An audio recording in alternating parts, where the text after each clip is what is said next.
Welcome to TV35's coverage of Cranford High School varsity sports. We are coming to you live from Memorial Field, where the 2-1 Cougars will be taking on the 3-1 Trojans from St. Thomas Aquinas High School in Edison, New Jersey. Tonight is a special night here at Memorial Field. This is Michael Plick, and I'm joined with my partner, Bullet Bob Kelly, and our rookie, our new guy, glad to have him, Jack Struble. And as I mentioned earlier, Jack, we'll come up with a nickname for you before night's end. Before we get to keys to the game here, tonight's a special night at Memorial Field. We have a lot going on, a lot of pomp and circumstance, and well-deserved. Tonight is Military Appreciation Night as well as PAL night. So the crowd is filing in. And in the Cougar Den, Jack, we have USA night, correct? That is correct. A lot of red, white, and blue over there, and more people filling in. Ties in nicely with Military Appreciation Night. And before we get into Military Appreciation Night, we want to honor and recognize one special veteran near and dear to our hearts. One of our very own there, partner. TV35 wants to honor its own station manager, Ed Davenport, who's in the studio.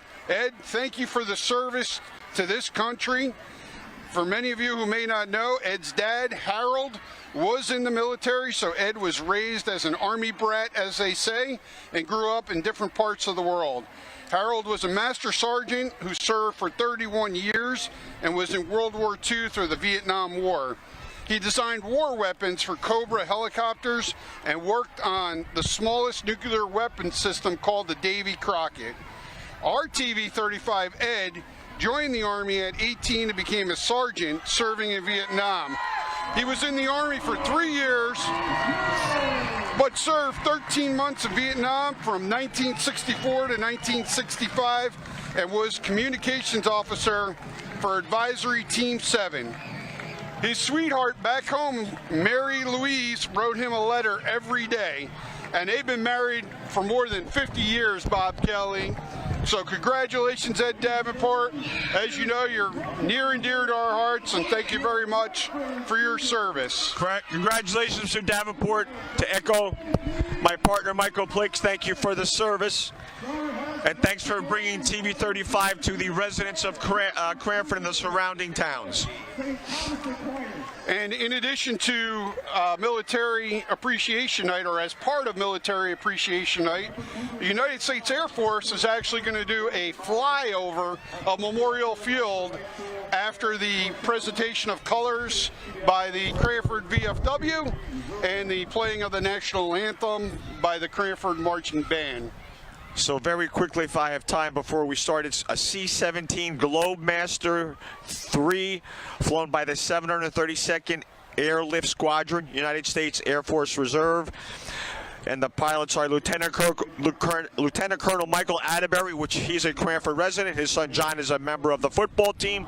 Lieutenant Colonel Michael Proteline, he is a Cranford High School alum from 1992. And Major Kyle Johnson, a Cranford resident, an alum of 1997, and Captain Ed Davenport will be on the football field. Ed Davenport's son will be communicating with pilot Lieutenant Colonel Atterbury to communicate the flyover.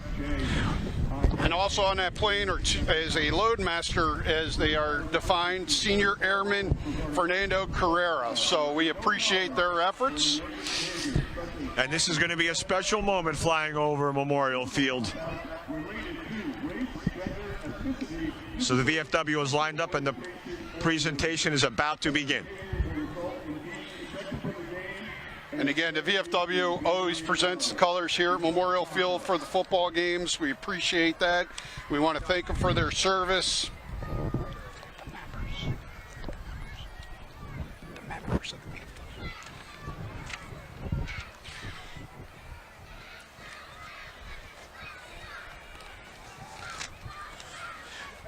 We plan to have the VFW local vice president on at halftime, Mr. Mark Schwartz. He will be joining us for a halftime interview. Tonight's colors are going to be presented, as we said, by the VFW. here in Cranford, which is actually post 335 color guard. And the members tonight are Mark Schwartz, as you mentioned, who served in the Marines during the Iraq War. Jim D'Arcy, Air Force veteran, served in Vietnam. Michael Lacombe, Army veteran who's served in Qatar. Jim Silkinson, Army veteran who served in Vietnam. And Mark Pollock, Army veteran who served in Iraq. And once again, gentlemen, thank you for your service. You could see in the far end zone by the scoreboard, the VFW ready to come out to midfield to present those colors. And then, as we said, the playing of the national anthem, and then the flyover scheduled to happen shortly thereafter the national anthem. Kickoff scheduled for 7 p.m. I believe we are still on schedule for that. So, Jack, introduce yourself as we're briefly waiting. You may get interrupted, so I apologize in advance if this... No, we'll get back there. Although we should celebrate our members of our U.S. military every day, we are giving a special appreciation this season. We will recognize those who volunteered and gave themselves to serve and protect our country, so we can continue to enjoy our freedoms on a daily basis. PA announcer just filled in the crowd here about Military Appreciation Night, so you hear the round of applause in recognition of those who serve and served in our military. Those watching and those in the stands, we thank you as well, all the veterans watching and in the stands in front of us. Near and dear to my heart, as my father was a Marine who served in Korea. And my father, Aloysius Kelly, was in the Navy. Colors for this evening. Presented by the Cranford VFW Post 335 Color Guard. Mark Schwartz, Marine for Iraq. Jim D'Arcy, Air Force, Vietnam. Michael Lacombe, Army, Qatar. Jim Silkinson, Army, Vietnam. Mark Pollock, Army, Iraq. Once again, a big hand for these gentlemen who served our country.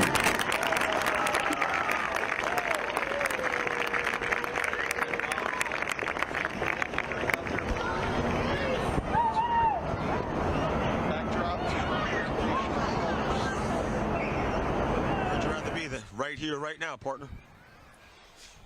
I've said that to you once or twice over the years.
Ladies and gentlemen, part of our presentation tonight, the Veterans Appreciation Night, we will be doing a flyover of the C-17 aircraft.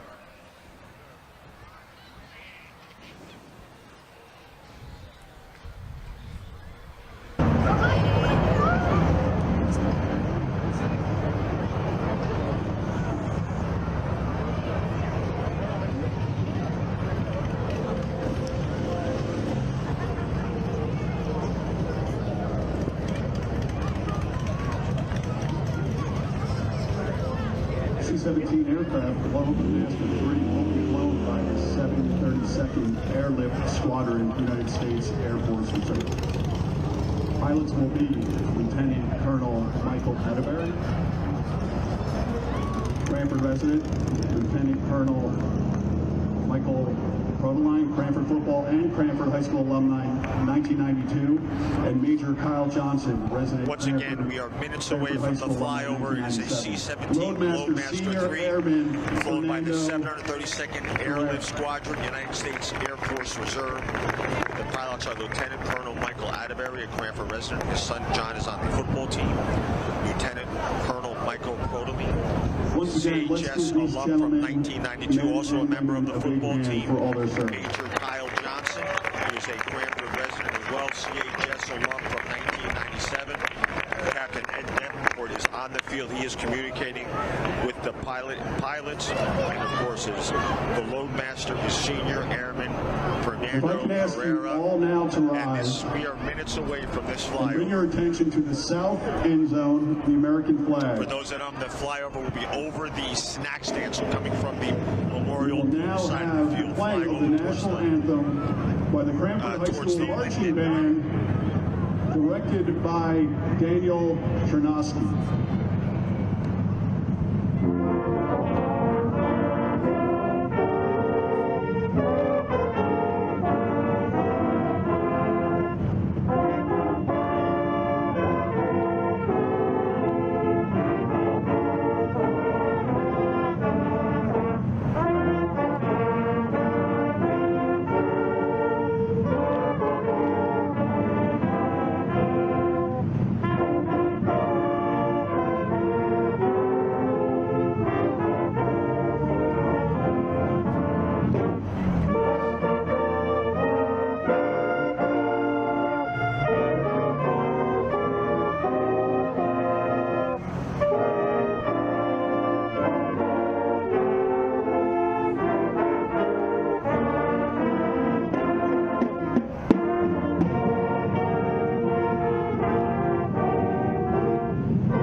Get a chance to interview Lieutenant Colonel Atterbury. I can't imagine the planning, the detail, the timing, emails. Michael, I can't imagine what it took to make that happen. Outstanding. Just a couple weeks ago, and just laying out the logistics of it. Down to me at that time, we had it all worked out. It was amazing. So let's turn our attention now to football. We have a football game We this have a evening? football game this evening. PAL night here as well. So you have a lot of the youngsters running around in their jerseys as well as the PAL cheerleaders. Always good to Out see. on the track with the high school cheerleaders. Great moment there as well. Captains will be heading out. Coin toss. Captains for Cranford. Linsky, number 8, 35. Hinman, 11. Godwin, and 62. Keysters. You know, I think we have Get to that start. right, Jack? I'm sorry. Go ahead, You Jack. did get that right, yeah. Not bad from memory for an old guy, huh? Not at all. You know, I think we have to start for those TV 35 viewers that saw that tremendous game last week in Woodbridge, the 35-28 victory. Chris Hoffman and I were down there having the privilege to do that game. Great game, great finish, down for a good part of the game, tied the game and won in the closing seconds with a touchdown in the, I think it was under 15 seconds that I remember. Great numbers by senior captain Liam Godwin, 84 passing yards, 117 rushing yards. Jake Carter had huge 79 yards receiving, and Shane Canterman had 13 tackles, Michael. And he's doing it on both sides of the ball this year. Last year we saw him primarily on defense. This year getting the opportunity to carry the ball. So the Cougars won the toss and deferred as usual. And St. Thomas Aquinas will get the opening kick.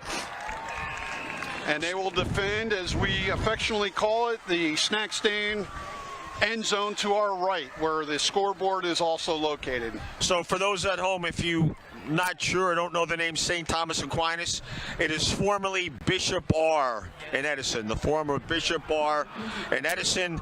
They come in with a record of 3-1. Their only loss was week 0 against a very tough Timber Creek team. They lost 26-21. I always like to refer, Michael and Jack, Michael, you know I like to refer common opponents. Of course, we beat Summit up in Summit on that Saturday afternoon, 42-23. They beat Summit 2 weeks ago, or I should say last week. They beat Summit 19-6. Take what you want.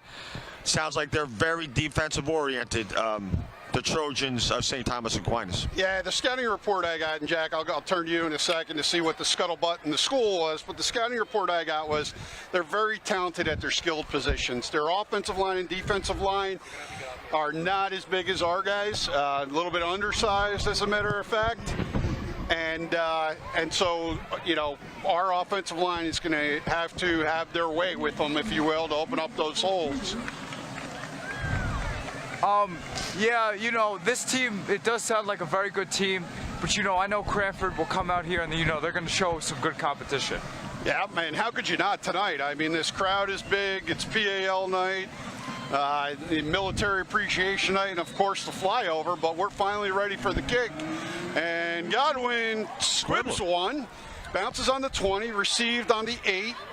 Aquinas takes it over, has a opening there, takes it across the 30. Going to start with very good field position at about their own 37. Boy, he went right up the middle on that return.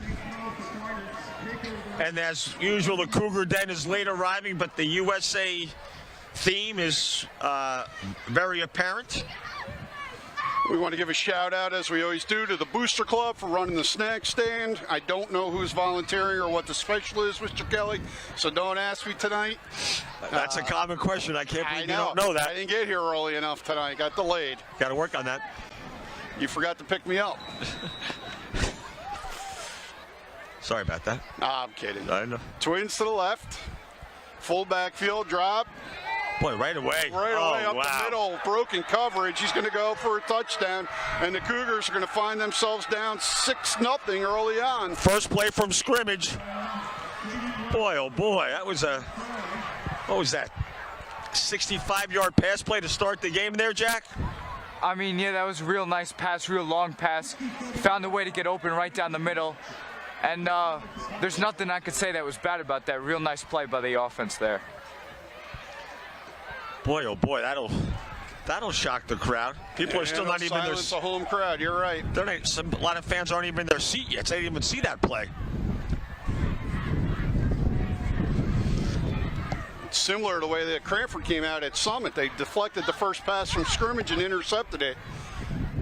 Kick is up and good. So to you viewers that are just tuning in, besides missing the flyover, if you're seeing 7-0, that is not a mistake. First play from scrimmage for the Trojans of St. Thomas Aquinas, a 67-yard touchdown.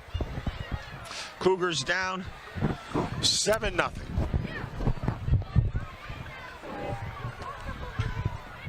Well, Bobby, you and I and Jack were talking earlier tonight. We said this was going to be, my prediction, a bit of a shootout, and let's hope it's that way right now. I expect this is going to be just like last week, Jack, against Woodbridge. I expect this to be a very close game. Oh, man, I would love to see a nice close game here because there's nothing better than that. Great place to be, right, Jack? Memorial Field, Friday night. The temperature's cool. We're going to get into, I think, the mid-50s tonight. There's a little wind. We're getting to be football weather, fellas. This is like the first fall weather of the year. Great time to play some football. I'm really excited to see this upcoming offensive drive. And it happens to be the first full day of fall, as you were referencing officially. So, right on time, Mother Nature. And if we didn't have enough going on here tonight, I will also be on the Aaron Judge watch. Absolutely. So I understand that the Yankees lost their bid to, or the New York City government lost their bid to get it off of Apple and onto Yes Network. So and, it's on Apple only tonight. Apple only streaming. Who's that? Carter with the return Carter, here. Yep, comes across the 20, finds a hole, trying to break it to the outside, tackled on about the 25, and the Cougar offense will go to work for the first time this evening, trailing 7-0. So we'll try, as we always do, try to get all the names out there. Of course, Godwin at quarterback. Go ahead, Jack. Fire Anderson, Luke Marmoro. Try to get the starting line. Sorry. Look at the numbers and go off that roster, Jack. Liam at quarterback. I'm trying to see who the running back is right now. We're starting off with Linsky, I believe. Is number 8, Ryan Linsky, I think, should be QB. And he runs hard for a handful of yards across the 30, the 31. Jake Carter is one of the receivers, of course.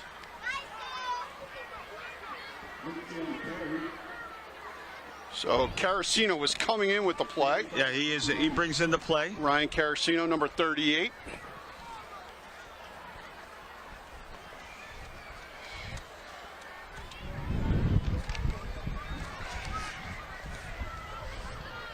Looks like a keeper on that one. Yep.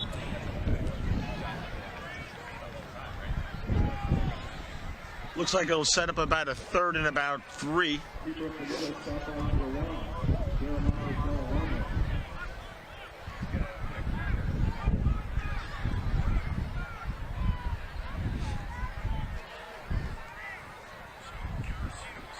Sean Riley in the backfield, number 14.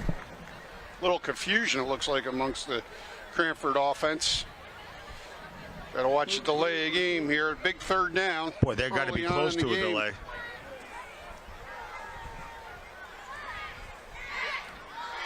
And Godwin going to keep. I don't think it's so. It's going to be short and actually knocked back, but we'll see where they mark it with forward progress.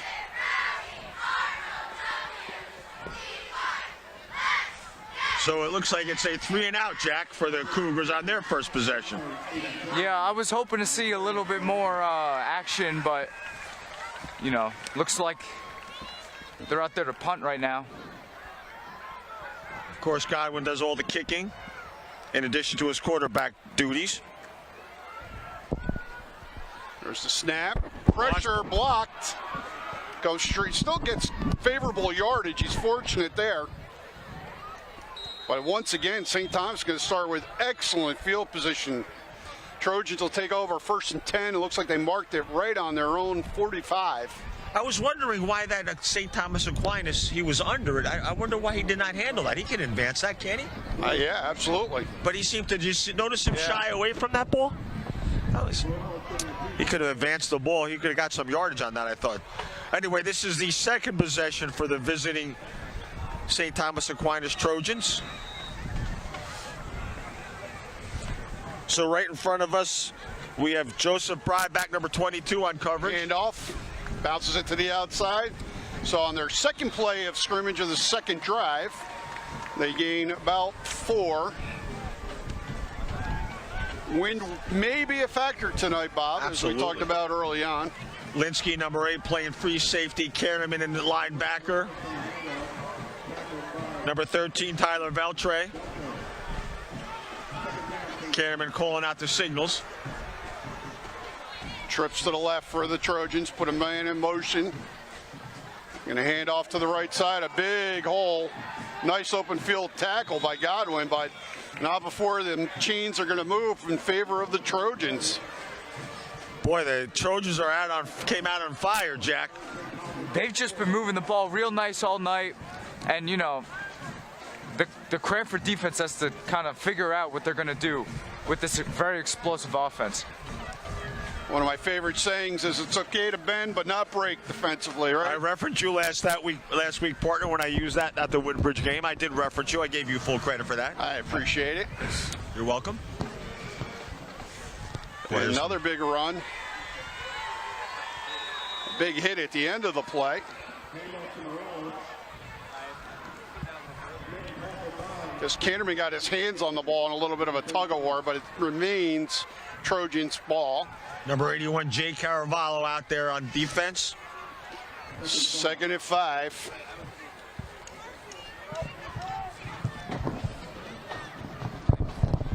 I believe this is the first meeting ever, football meeting ever, between these two schools. I believe you are correct. I did some research today, could not find anything. I felt like Mr. Miola doing all this research. He's probably going to look up it up right now if he's listening to us. Straight drop back, now rolls out to his right, off his back foot, throws it away. That should be intentional grounding. There was no receiver out there. The ball did not reach the out of bounds. Godwin, who was a Cranford Cougar, was the only receiver. I don't know why they didn't throw the flag on that. Was he outside the tackle box? There you go. There's the answer. I don't know. I mean, it was close. That's the answer. It's got to be the answer. You're right. So it's going to bring up 3rd and 5 now. 7:38 in the first quarter. St. Thomas Aquinas up 7-0. Kickoff was about 57 degrees. We'll see where it drops to.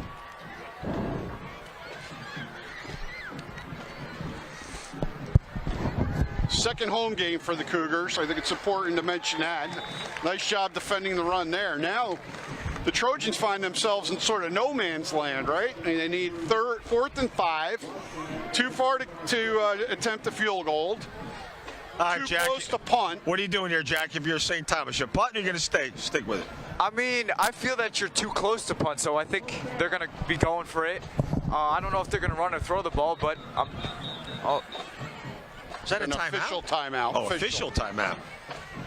And keep in mind, you know, they held the Cougars 3 and out on their first possession, so why not go for it?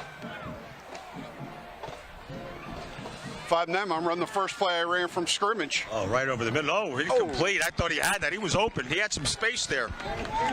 Nice job by the Cougar D to try and get momentum back on their side. So this is the Cougars' second possession, 3 and out on their first. 6:58 left in the first quarter. Cougars trailing 7-0 here at Memorial Field on Military Appreciation Night, PAL night, USA night by the Cougar Den. if I'm the Cougars here, I'm forgetting what happened last drive, and I'm starting the game off like it's all new, and, you know, everything's ready to go. Number 86, Declan Quigley in front of us at one receiver. Godwin get a hand off here. Murray breaks the tackle and then is kind of Murray was last year, partner. I think, I'm sorry, not Murray. You're reliving last year's championship. That's Canterman. Canterman. Let me help you out there. Good catch there. Families are good friends, though, That's the Murrays and the Cantermans. And I think he was brought down by a horse collar, so I think we're going to see additional yardage here. Face mask. Yeah. So that's going to add to the yardage. And it's going to be 15 yards and enough for a Cougar first down. Jack, get used to that, saying that our partner Michael Plick. We like to hear that. You know, and let me just say this. It's okay if the Cougars don't commit the first penalty of the game. It's always good. That's a great. We'll take those 15 yards, Jack. Oh, of course. I'm just looking at the crowd, sizing up the crowd. Once again, a great turnout. The den is just about full. Over to Canterman.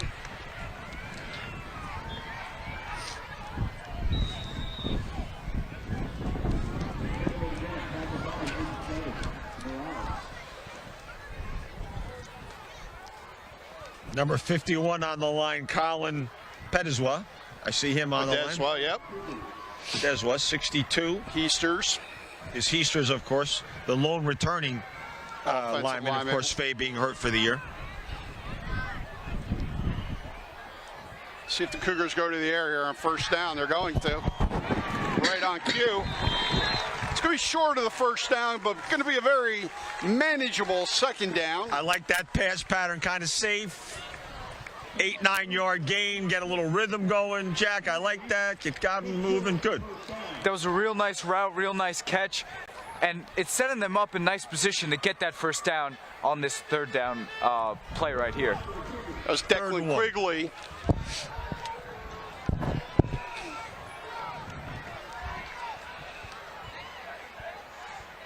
Of course, you give it to Canterman. Canterman bowls his way.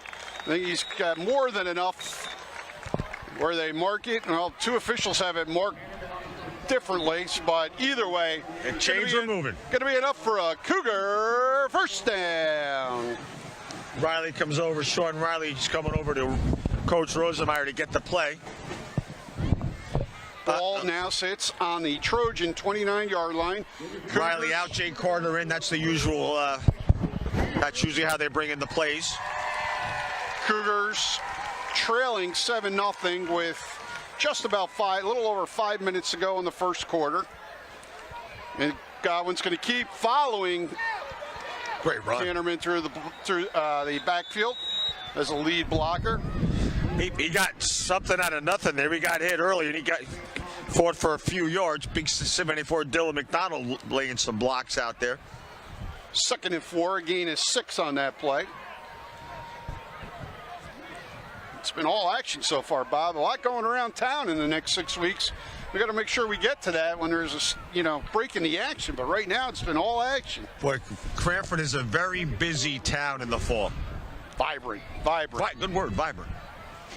Not that it isn't all year round, but October and the Halloween season really kicks it off.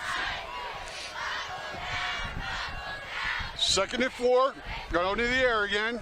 Little slant pattern across the middle to Carrasino, and he takes a hard hit but hangs on to the ball, and it's going to be enough for a Cougar first down. Boy, I like those quick hit passes right over the middle there.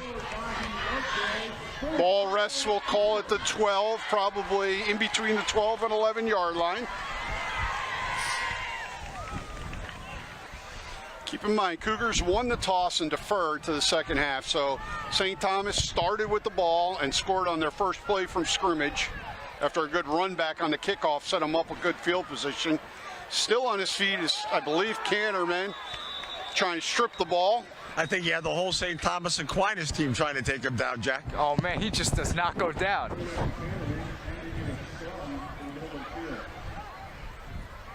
So I'll give him 4 on that. 2nd and 6. Ball on the Aquinas 9-yard line. You'll love to see that positive yardage on first down. Clock continues to run. Now down to 3:15 left in the first quarter. I think the temperature's already dropping. I'm all ready to hit the jacket. It's cold.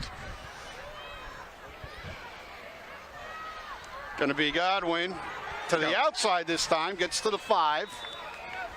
Probably has about 2 or 3 for the first down. And that's a good point. Cougars can get another first down without scoring. Need to make it to about the 2.5-yard line for that first down. I'd like to point out that Godwin has been moving very efficiently tonight all over the field. You've been seeing him going to the left, the right, up the middle, and a lot of that's because of the blocking, and it's very well. I got a little concerned on that punt block because he got hit pretty hard when they blocked the punt. Going to go to Canterman and pulls his way into the end zone for a Cougar touchdown. Boy, great to see the Cougars bounce back on their second possession. I think everybody was shell-shocked on that long pass, Jack. Oh, yeah. So point after coming. Godwin does the place kicking as well as the punting, as you mentioned earlier, Mr. Kelly. Zach Zekaris is the holder. Number 88 gets it down. Up. And that is... And we're knotted at 7, but in 2 different manners, if you will. The quick strike by the Trojans and the long sustained drive by the Cougars make it 7-7. Cranford said, not so fast, St. Thomas. This isn't going to be what you think.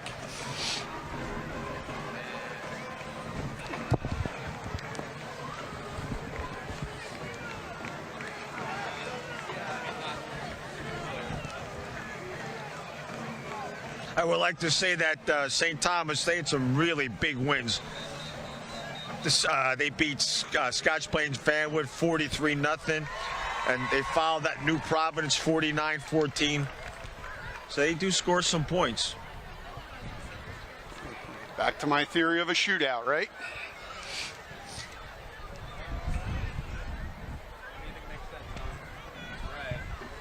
So Godwin's first kick was a squib.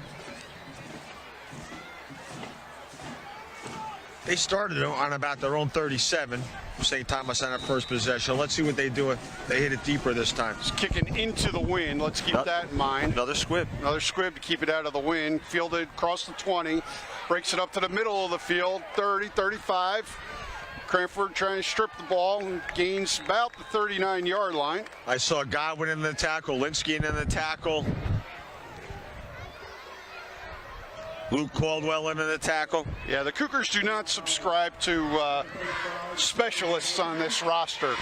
Most of these kids play both ways, plus special teams, not afraid to stick their nose in there, get a tackle. How often do you hear a quarterback getting in the tackle on the kickoff?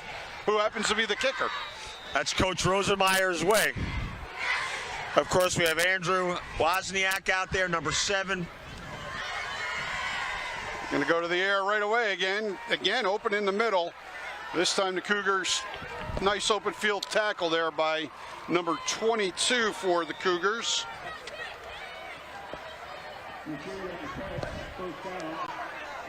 Joseph Broadbeck.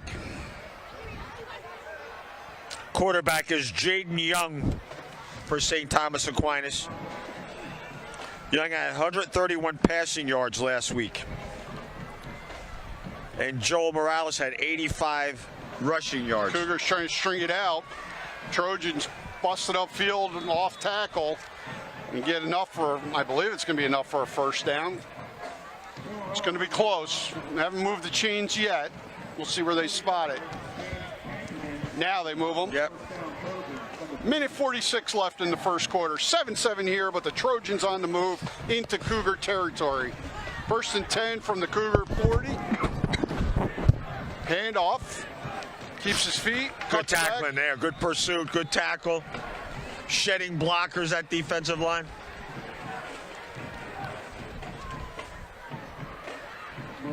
.62. He checks in.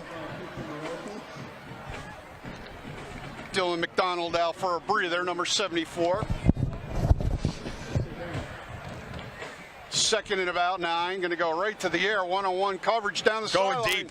Cuts it up. Big play there. Big completion. Big yard gain. Nice tackle by Joseph Broadbeck.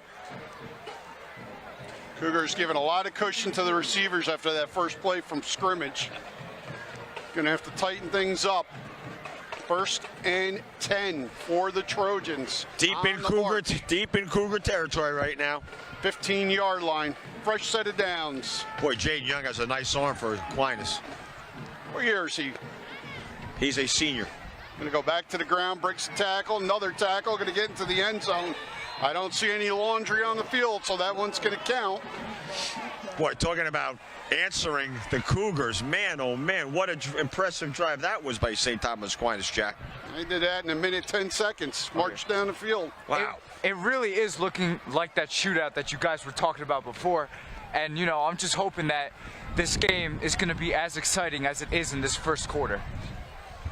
This reminds me of a type of game where, you know, Cougars are back and forth the first half, and Coach Rosenmeyer and his staff gets them in the locker room at halftime, and they come out and take control of the second half. We'll see if that happens. We say it all the time. He's a great in-game strategist. Goes into the locker room, sees a couple things, tries to draw it up in the locker room and execute in the second half.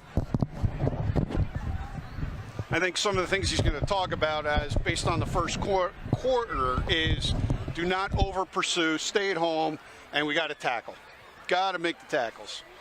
Too much cushion by the D-backs. Yeah, when you see that much cushion by the defensive backs, you kind of allow them to get those like short kind of passes, which helps them move down the field, which you can't let that happen with this explosive offense.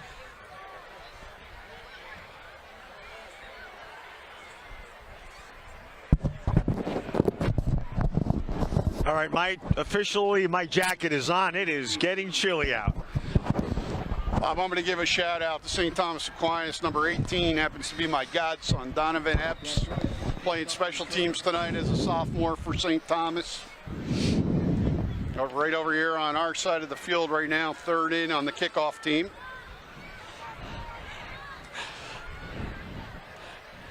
It's going to go into the end zone for a touchback. Boy, that just barely made it in the end zone. To let that go like that, yeah.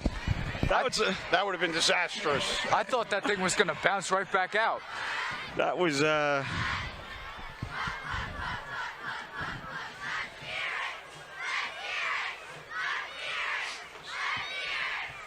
So Mr. Foyt checked in. He loved that flyover. He appreciates the military. He loves seeing that. My neighbor Doug Lou, he's in on it. Wait a minute, Mr. Foyt. You appreciate all that? You don't appreciate that I'm finally wearing a Cranford football sweatshirt instead of a Cranford baseball? He told me he was going to buy you one for the holidays. Now, finally had to give in. And Doug Lou agrees it's getting chilly out. Good fire pit night, Bob. Absolutely.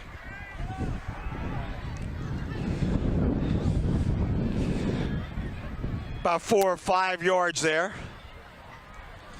I believe that was Canterman, right? No, I think that was Godwin. Godwin. Oh, was it Godwin? As we approach the end of the first quarter, we're down under 20 seconds. Let's see if they get the playoff. Coach Rosemeyer's really trusting his quarterback to keep the ball in this game, which I like seeing because, I love seeing the quarterback run around. It's exciting. You don't want to rush to get this play off, though. That'll be the last play, completed pass. I think that's Jake Carter over there. Boy, he broke it. I don't know if it is it? I thought it was 14, not 18. Yeah. Oh, is that Sean Riley? I beg your Riley. pardon. Like I told you, Jack, I can't see that far side of the field like you can. Broke the first tackle, gained some extra yards, and we're going to switch sides of the field here on Military Appreciation Night. Great first quarter. I mean, we're losing, but that was standing. Great, a lot of excitement. Military flyovers, PAL players running around over on the hill. We have I guess PAL cheerleaders are with the varsity cheerleaders on the track there. I was going to say to you, Bob, we might need a bigger track. There's so many PAL cheerleaders. That's great to see. And a great crowd here tonight. Jack, good to see your fellow CHS students. That den is just about full on USA night. Oh, I love seeing the Cougar Den full on a beautiful Friday night like this one. A lot of red, white, and blue, as you would expect on this Military Appreciation Night. And as far as the judge watch goes, Yanks are losing 1-0 top second, so obviously no record tied. We do have some requests on Facebook Live to show that Cougar Den at some point. I don't know if any of our cameramen can show the Cougar Den in their USA.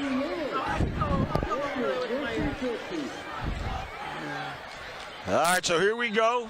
Start of the second quarter. 1st and 10 for the Cougars on their own 32. Little fake there. Godwin keeps trying to break a tackle. Not much doing. Trojans not fooled. So our TV 35 camera, we have Chris Hoffman, Mark Rain with his son Caden helping out. Caden Rain's helping out. Mike Fastano, Eugene Kablitzka, we got him out of retirement. Of course, Don Smith's over in the truck in the studio, Mr. Davenport, Andis Cowlins, and Nicholas Dole. Thanks to all your help for bringing this presentation to our beautiful town of Cranford. Ryan Carasino getting some shout outs on Facebook Live by the DeTulio family. I remember all the DeTulios growing up. A little anxious on the far side. We're going to have a false start against the Cougars. Not what they needed there. I think they were penalty free in the first quarter. Yes, I agree They with you. had one penalty. Just on them, that was the 15-yard, yeah. Good, clean first quarter. Kept it moving.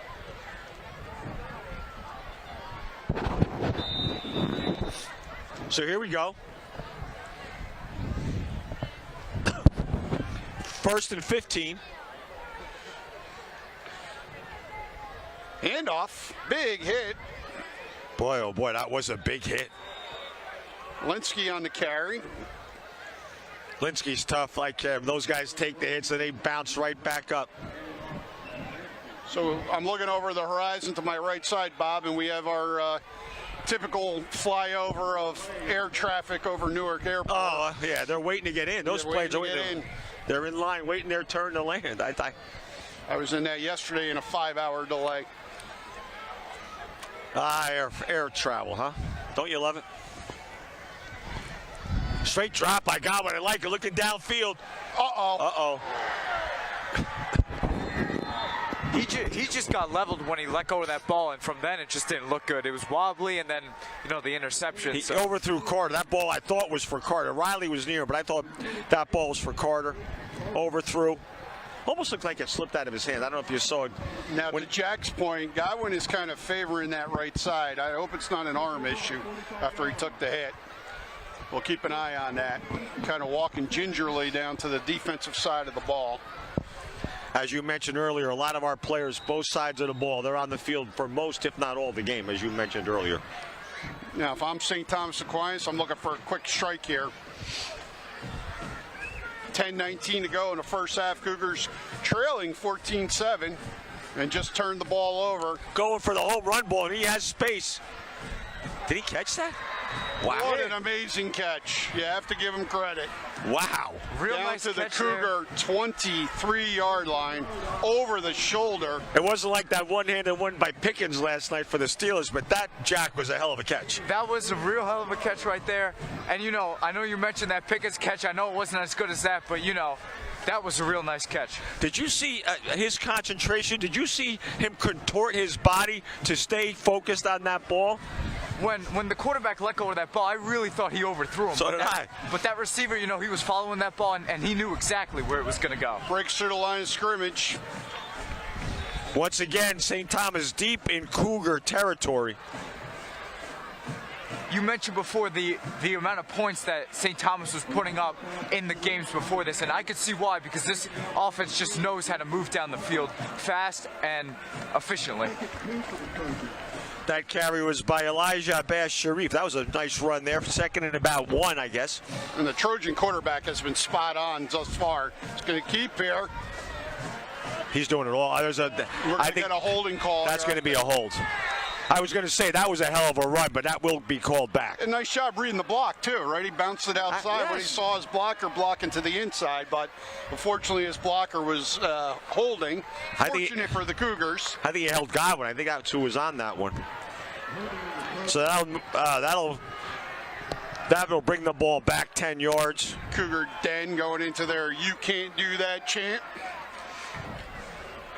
One of my favorite in the hockey arenas. Oh, yeah. So this will create a second and what? Well, we'll see where they place it.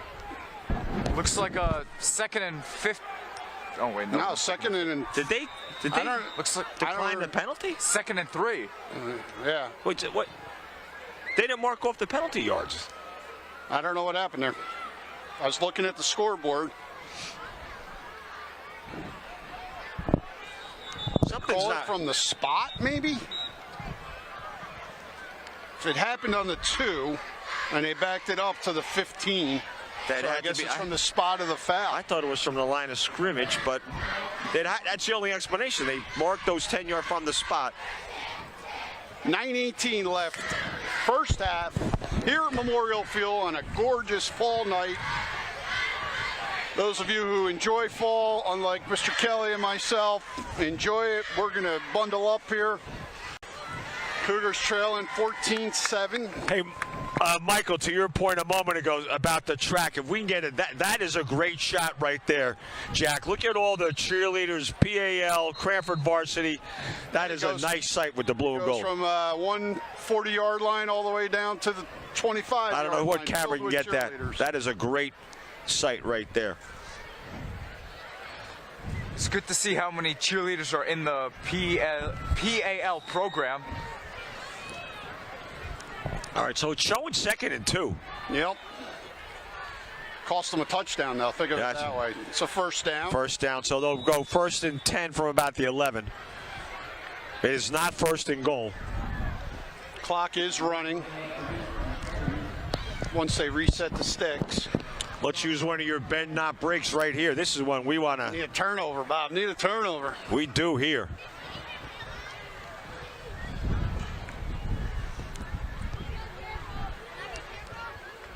How about a big turnover here, Joe?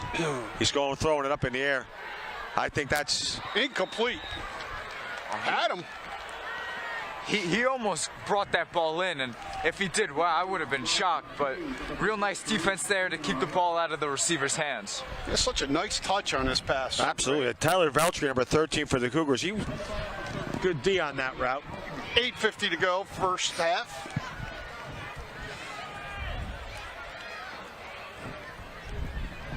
Second and 10. Actually on the Cougar 12.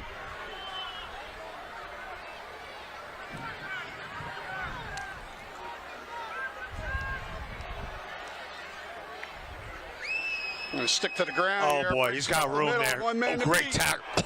Touchdown saving tackle by Linsky. Boy, that was a great tackle by Linsky. In fact, I think it's third down. They don't think he got. Not only did he save the touchdown, he saved the first down. True. I think it's 3rd and 1. That was a heck of a tackle. Let's see if Trojans call timeout here. I would think. Talk it over. Or possibly Cranford call timeout. 8:20 to go in the first half. Cougars look like they're stacking a box there, as they should.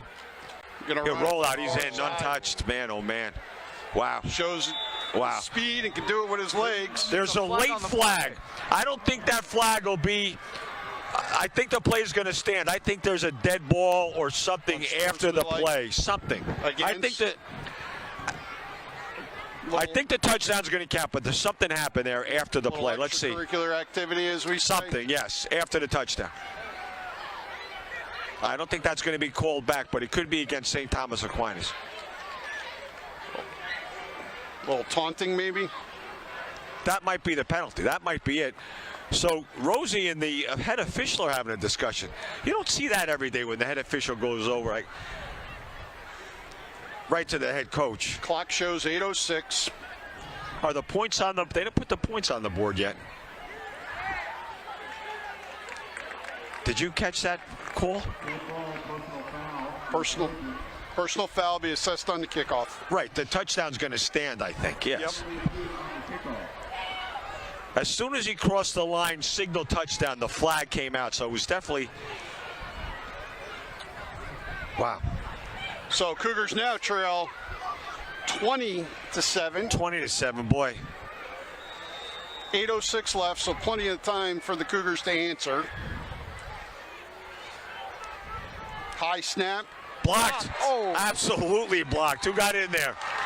That's Godwin of all. Number 11, Godwin blocked that kick. Boy, heck of a play. Let's see if that looms large late in the game, Bob. That happened last week in Woodbridge. And, of course, Tyler Veltri, number 13, was in on that. You know, Michael, I've said it many times, Jack, you're new, but over the years, we have been spoiled. We, Cranford football fans, we've had such a great run of years under Coach Rosemeyer. He gets all the accolades he deserves. Take the first game this year away. Forget that first North Hunterdon game. There hasn't been many games that you and I have done. We've been down a couple of touchdowns in the first half. If you look back historically. It's a different team. I'm not saying it's not a good team. No. But the way I kind of explained it to someone the other day was, in the last couple of years, you know, with that offensive line, that size, that talent, you know, we just always said, okay, who are we going to kind of roll over tonight, right? In most cases. This year, it's have the Cougars improved enough from week to week in order to, because their schedule gets tougher and tougher. Absolutely. To compete and to come out victorious at the end of the night. And that's the test this year, I think. They passed a great one last week with that Woodbridge game. Yeah, I mean, you know, everybody expected the Summit game to be closer. Yeah, that's great. Yeah, I agree. Big win. And, you know, very easily could have just kind of rolled over. Oh, we only have 4 returning starters. Let's see if Carter can break one here. Breaks it across the 40. Come on, Jake. To the 50, almost the 50-yard line where he shoved out of bounds. Right, but as a team, he could have just rolled over to Summit after getting beat by North Hunterdon handily and say, woe is us. We only have 4 returning starters. Instead, they showed their stuff. 7:58 to go, and now let's see if they can show it on offense. So on a personal note, Jake's mom reached out. Jake's grandfather, Mrs. Carter's father, is not doing well. So we all here at TV 35, we wish best wishes for Jake's grandfather and Mrs. Carter's father. So if you're listening tonight, all the best wishes from us. Our thoughts are with you, Laura. Godwin on keeps. But you see, Across the 50, almost to the 45. did you see that defender stood Godwin almost straight up on that? We got laundry on the field, Bob, so we'll see. I think that was a hold, I think, on us, I believe. Them in there. Did you see an official signal yet? What that was, Jack? Did you see the official call yet? Other FAR officials walking back. So It was against the, I think it was holding. I think it was too. So Cougars put themselves in a little bit of a hole here. So that looks like it was a holding penalty. 65, Tyler Egan on the offensive line for the Cougars. In there. In there.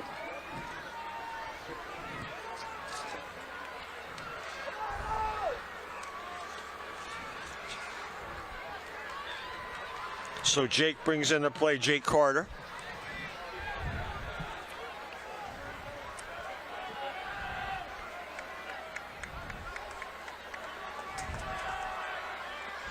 Gonna hand off to Canterman. Cuts it back to the right side a little bit. Met with resistance at the 45. Gonna be a second and long. I turned back the clocks last week when I was watching Linsky, before your time, Jack. When I was watching Linsky and Canterman just grind out yards last week, I brought up Larry Zonka. Those two guys remind me, you're shaking your head. Larry Zonka was a treat to watch. I thought you were going to go John Riggins. John Riggins, too. But Riggins had a little more speed than I remember. You get outside. Zonka was up the gut, up the middle, carrying defenders for the Dolphins. I guess Zonka played a year or two for the Giants at the very end there. Yes. Godwin, a little fake. Gonna keep. Grab the jersey. Just couldn't get away. Gonna bring up third and about 14. 6.5 to go in the half. Stick with us during the half. We have an interview with VFW as well as some PAL moments.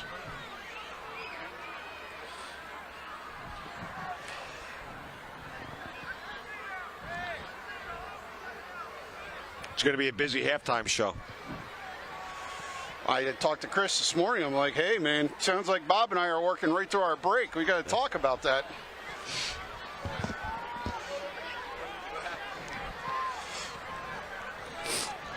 Cougars would love to convert here, keep this drive going.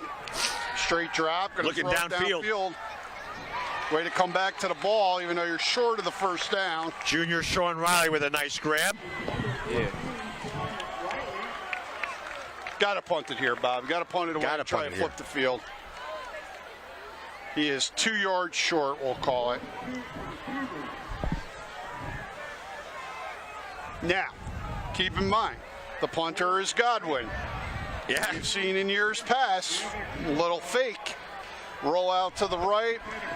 I like how he delays it. You know. However, his last punt was blocked. That's true. We're just going to go for it straight out. We're not punting here. We're going to give the ball to Canterman and say, get it done, or Canterman lead block.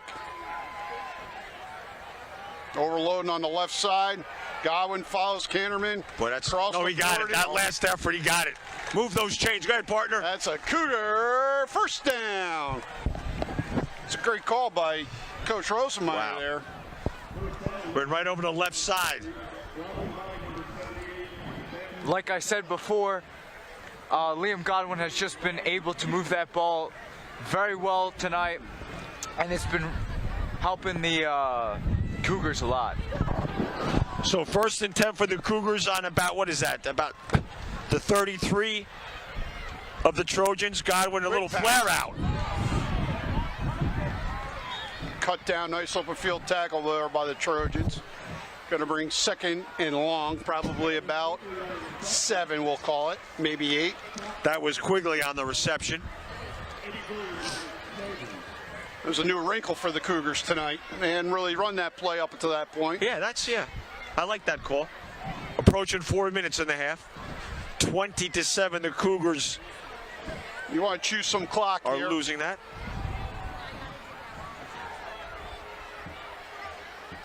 Not much Canterman. doing there. So that's 3rd and long. Third and 8. Nah, 3rd and 5. Scoreboard's wrong. Canterman has no fear when he just runs that ball straight up the middle or maybe a little bit to the side. But you could just see when he runs, he's not afraid to get hit, and it's real exciting to see.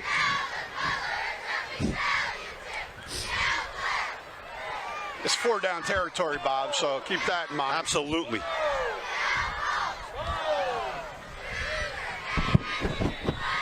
Timeout, St. Thomas. Cougar, absolutely.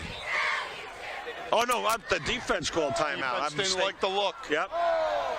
So our good friend and very highly successful girls soccer coach from Scotch Plains, Kevin Ewing. Coach Ewing's asking to give a shout out to his lovely daughter, Emma Ewing, turned 17 today. And what happened with Emma Ewing today on her 17th birthday? She scored a goal. She got her driver's license today. Congratulations, Emma Ewing. Happy birthday from all of us at TV 35.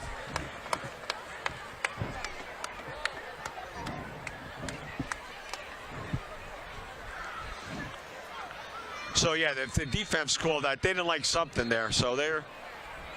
Well, we got a break in the action. We'll talk a little bit more about it in the second half, but Cranford's 15th annual Scarecrow Stroll coming up. Last year, 120 scarecrows dotted the downtown. This year, they're trying to beat that record, so let's get involved, people. I tell you, people from all around, people outside of Cranford, there's people from out of town that come do People that from stroll. out of state come Absolutely, look yes. at it, yeah. That's true. Okay, we're going with Godwin on the 3rd down. Same play. Here's your Got the 4th down first. territory. I don't think they he got that. much there. No. Maybe It's still a couple. yard. As we approach 3 minutes and a half, yeah, well, Jack, you got to go for the first here. Well, keep in mind, too, right? Rosemeyer playing it smart. He's burning clock so that if they don't convert, doesn't leave St. Thomas with a ton of time. And Cougars get the ball to start the second half. So you obviously would love to score here and then get that ball back. But Boy, that breeze feels like a late November breeze there, partner. Wow. That's cold. Canterman. Canterman this time, and he's going to bull his way for a Cougar first down. Way to keep that drive going. All of a sudden, the Cougars inside the 20-yard line at red zone. Clock will run once the other kid's running. Like you mentioned before, the Cougar offense has been able to manage the clock perfectly, and they're moving down the field the way they want to be. 2:20 left, first half. Cougars trail 20-7. Gonna go back to Canterman. He's got a little To the move outside. Lowers the shoulder and does a nice job. Picks up at about 7. That could have been Riggins-esque. Yes. Is that a word? Riggins-esque? We'll make it We'll one. make it one tonight, Bob. I like that, John Riggins. So, Bob, before we get into the craziness of halftime as the play comes in, I just want to say congratulations to you and the lovely Mrs. Cindy Kelly on your 25th wedding anniversary earlier this week. Thank you very much. Seems like yesterday, 25 years of bliss, I wedding don't know bliss. if that is a celebration or a sainthood for Mrs. Kelly. That's fair. That's fair. I went to the left, cuts it back up. I think I would have liked, still on his feet. But they're pushing him back, but Continues. they pushed him back far. He got some positive yards there. I don't know where they're going to mark that one, Jack. You got. The Are they old moving? forward Looks like the 9. So looks like they did pick up the first down there. So they dropped the change. I think we're first and goal, First Jack, and to your goal now. point. Yep. For Right? another Cougar first down. So there was a timeout called. I did not see who called that timeout. 1:24 on the clock. It should be first and goal, right? They dropped the chains. Yep. So what do you say, Jack, on about the 9? Yeah, it looks like the 9 from what I'm looking at. First and goal. Jet fans chiming in that Riggins played for the Jets as well as The Redskins, but he got his notoriety with the Redskins. Remember that in the haircut? He was Super one of the Bowl. first guys to get the mohawk, I guess. Speaking of the Jets, Nick Mangold will be inducted into their Ring of Honor this weekend. Wow, against that's a the good call. Bengals. I didn't know that. That's good. And Giants Ring of Honor on Monday night. Leonard Marshall will be inducted, and he is at the Garlic Rose tonight in Cranford Leonard celebrating. Marshall, the Yeah. defensive line? Yeah. Yankees still losing. I don't have an update. Top third, it looks like. All right, so here we go. 1st and 10. Let's call it the 9. First and goal. 1st and goal, I should say. Sorry. Handoff. Canterman bobs and weaves, fights for every yard, and is brought down inside the 5.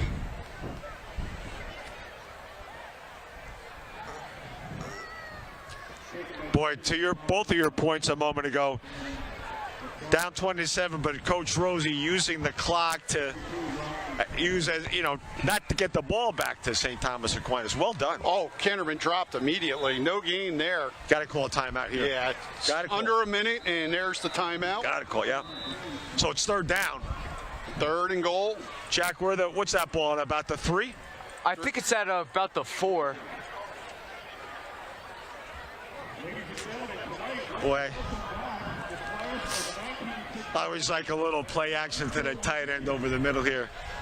So, Bob, this weekend, couple events going on. The Centennial Village Group Music Fest will be Sunday night from 5 p.m. to 9 p.m. at Lincoln School, free admission. So go on out and support That's them. a good one.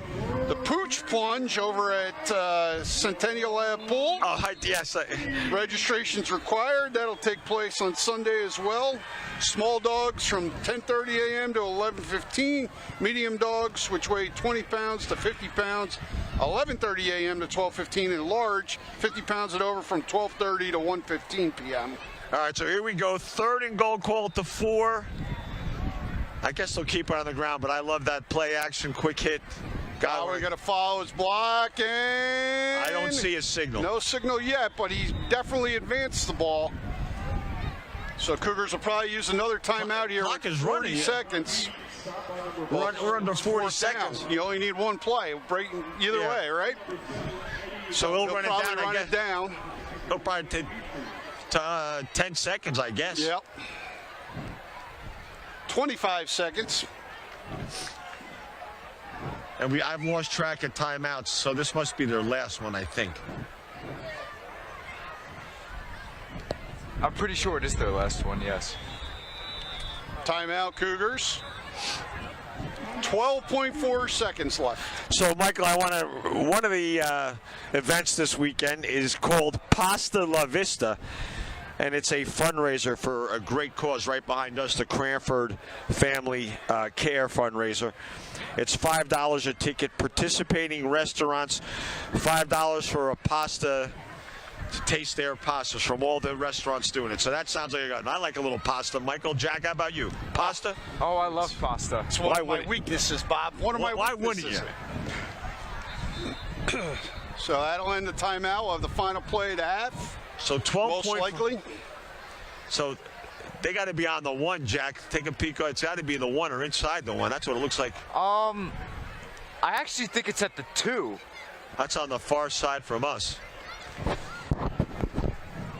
Keep your fingers crossed, Cougar fans. They need this one. Canterman in the backfield. Now St. Thomas Yeah. going to call a timeout. You figure that, get their defense all set up. New look there. You had sort of a split back formation with Canterman and Carasino in the backfield. So, partners, so the audience knows, we have Mark Schwartz on for halftime, who's the local VFW vice president. Oh, we have anybody from the PAL? Nope. PAL players and cheerleaders will, I assume, They'll be take the field. Yep.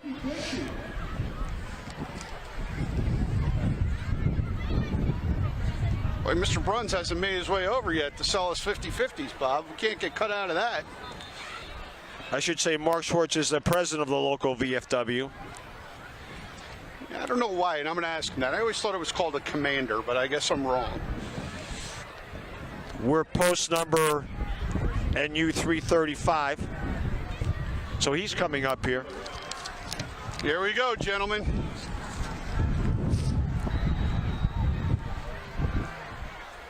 Oh, a little movement up front. Didn't get called, and the Cougars punch it in. Movement on us. A movement on an offensive lineman, kind of lifted his leg a little. That is a, go ahead there, partner. We got a Huge touchdown. Touchdown for the Cougars. Makes it 20-13. Point after coming. No 8 seconds left on the clock. So the Cougars are going to have to kick it off. With 8 seconds left. They will have to, right, they will have to, no, we get it the second half, no. Right. We will kick for 8 seconds, correct. Godwin, it's good. Boy, that was an impressive drive, impressive. Accomplished two things, as we said, put 7 points on the board and chew up the clock. Does that missed extra point, hopefully that's it's looming a little. Half the St. Thomas Aquinas team was almost in their locker room, if you will. They're now running back out on the field. They thought that ended the half. Bringing up that missing extra point from before, the Cougars do get the ball in the second half. Yep. So if they are able to score and get that extra point, they will be in the lead. Absolutely. We like your thinking there, young Jack. We like your way you think. So, Jack, give the viewers a little taste. Who's your favorite football team in the NFL? Unfortunately, I'm a very big Jets fan. How about college football? We'll move on to that. Well, after Notre Dame. Besides Notre Dame. Who's your favorite? I do like Maryland. Terps. Yeah. Tua's brother is their quarterback, so I don't know. Tua's brother is the quarterback for Maryland? Yeah. How about a pro baseball fan? Another oh, be careful. upsetting one is I'm a big Orioles fan. Wow. Wow, you admit that publicly? I do. I thought they would make the playoffs, but, you know. Little dribbler here. Goes down. That should take us to Donovan Epps jumps on it. Was that your godson Haynes there? team, my godson. Give him a little shout out there on TV 35, Michael Plick's godson. Nice to hear that. So that'll end the first half. Real quick, well, they got to take one knee, it sounds like. Oh, okay, I'm sorry, 7.2. You hear the fans yelling out, nothing behind you, to the D-backs of Cranford. Linsky will probably play like a center field. I would think they're taking a knee. I don't know. Here comes the PAL coming in on the far side over there. It's not a marching band taking the field. Remember that game? Yes.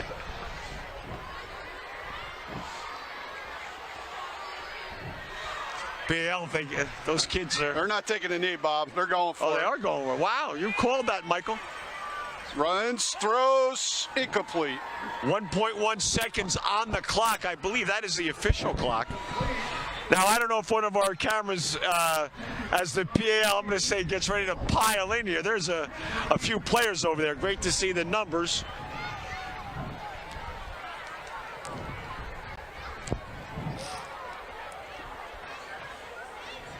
Yankees are going to the bottom of the third, still trailing 1-0. What did Judge do his first time up? That I don't know. Maybe Mr. Korzaneski will give me a heads up. I would be shocked to see if St. Thomas goes for it here, or tries they did to that time. That shocked me that time. I think we got a little victory formation here. Just going to take a knee.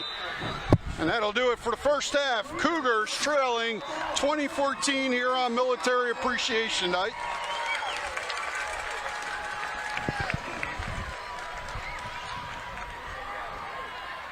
Before we break to our special festivities for the half, points, keys to the game here. What did you expect? What happened, Jack? Give us something.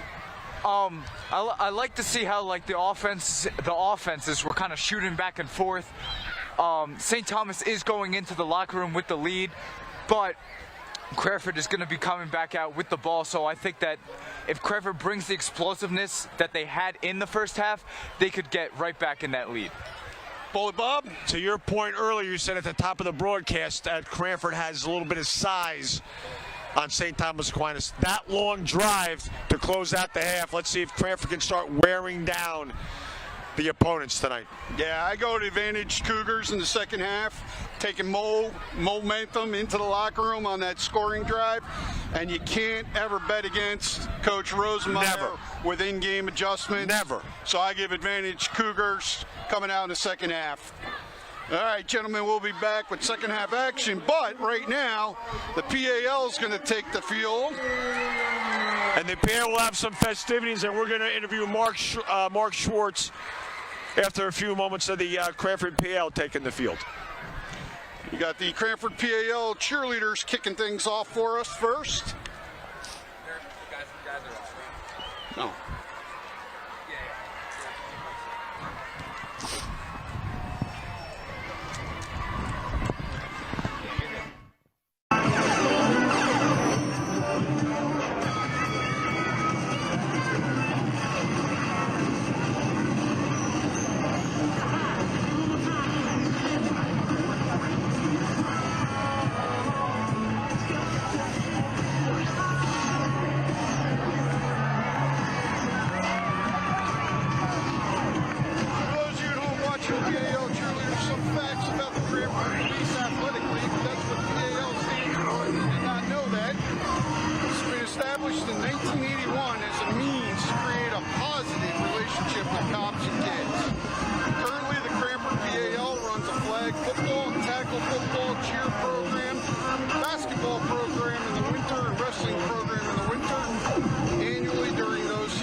Announced its tryout schedule for October, which can be found on www.cranfordpal.org and their local social media pages.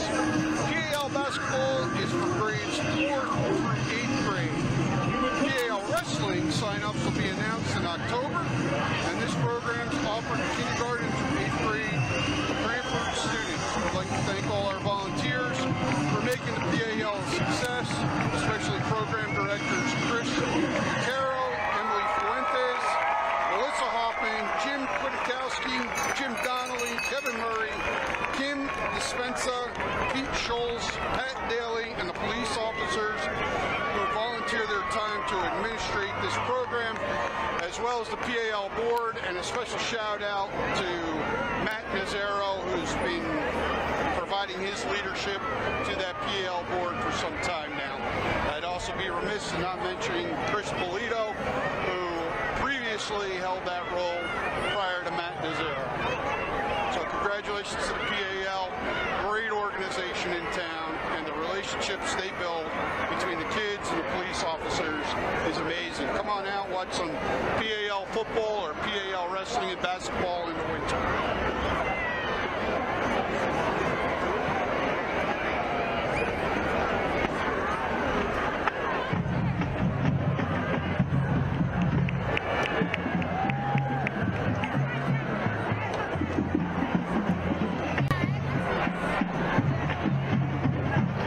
Now entering the field is the 2022 Cranford High School Cougar Marching Band.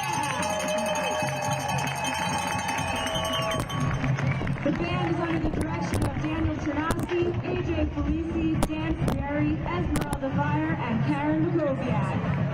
This year's drum majors are Zach Smolenoff, Will Town, and Willie Goodwin. Now enjoy the Cranford Marching The show Band and their will feature performance Matt tonight. Piazza on trumpet, Lily And after Goodwin the on band, soprano we'll be sax, back and guard with soloist an Emmy interview with Munoz. DFW The band will be President Mark presenting the Schwartz. 2022 field show Nevermore by Joshua V. Hinkle.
your 2022 Cranford High School Cougar Marching Band.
and gentlemen, let's give it up to our PAL cheerleaders.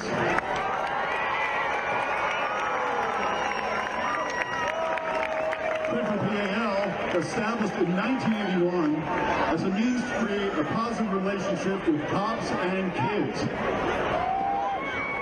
Currently, Cranford PAL runs flag football, tackle football, cheer program, basketball program, and wrestling annually during the fall and winter seasons. We thank you all for your participation in making our community great.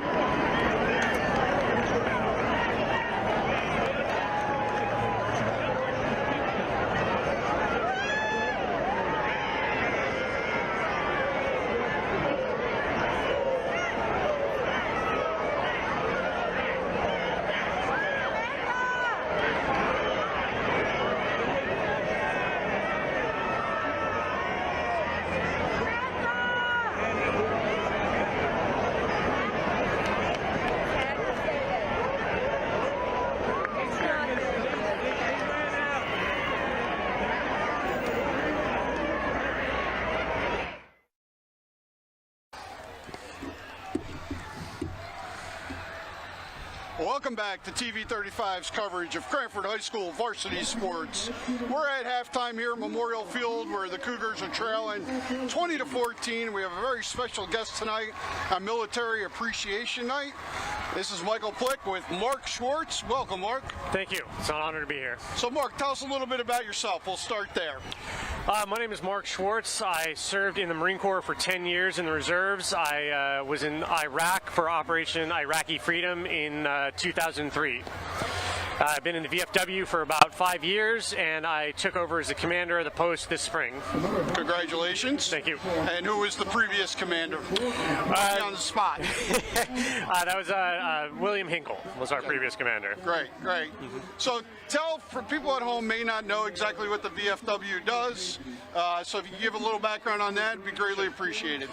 The VFW is a veteran organization made up of veterans who have served overseas in conflict zones. The Cranford VFW has been around for over 100 years. We provide needy veterans, their families, with help when they need it. We connect them with services and charities that help them. We provide a home for veterans, a place where they can gather and a sense of comradeship and a way to welcome them home and deal with any issues that anybody has.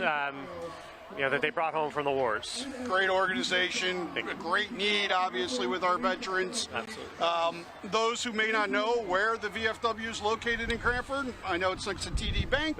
It is. It's next to TD Bank, 479 South Avenue East.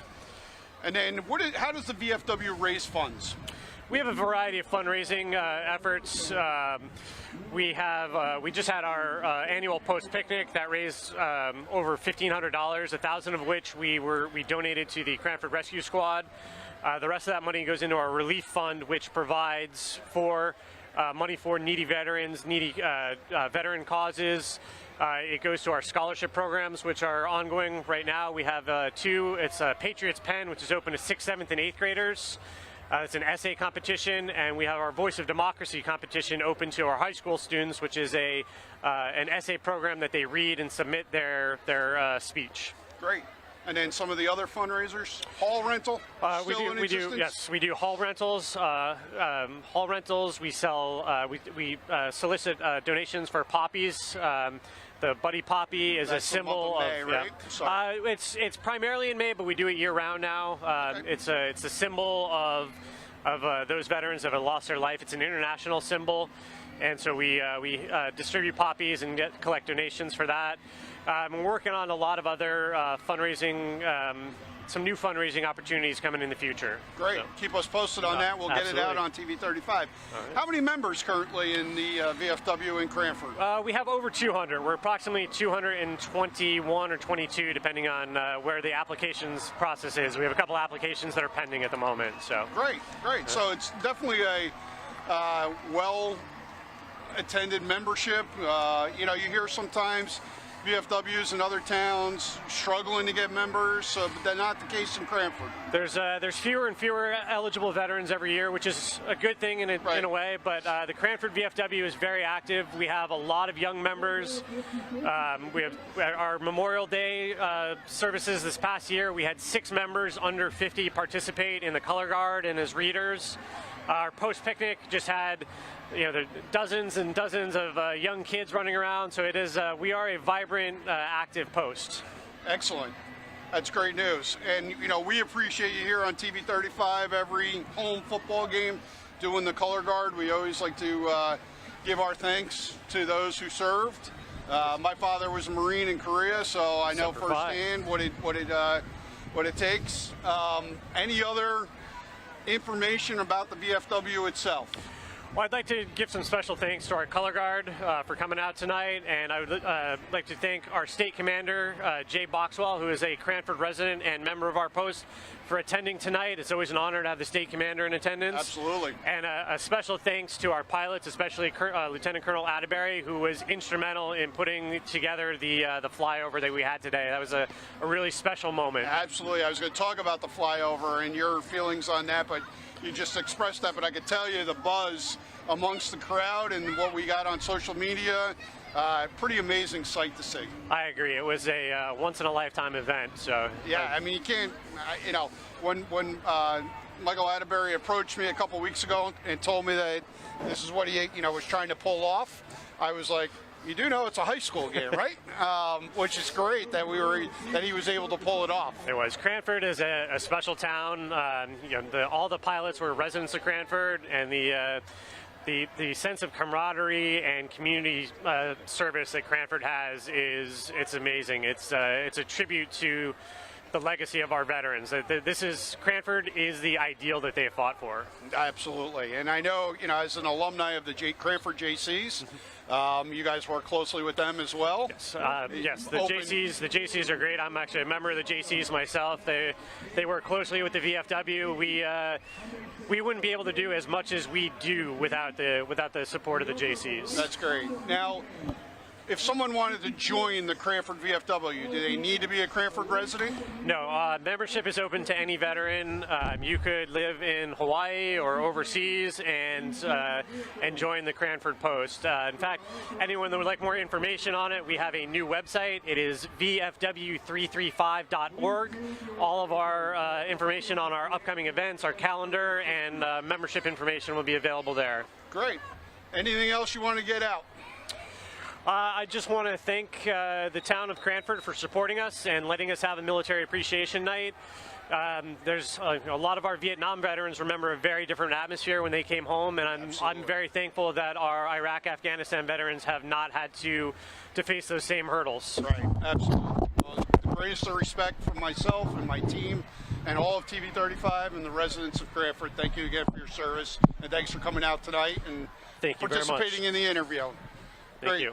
Have a great rest of the night. Hope you're sticking around for the second half. I'm going to try. We're about to kick it off here, guys. As we mentioned at the end of the first half, Cougars receiving to start the second half. They won the coin toss, but deferred.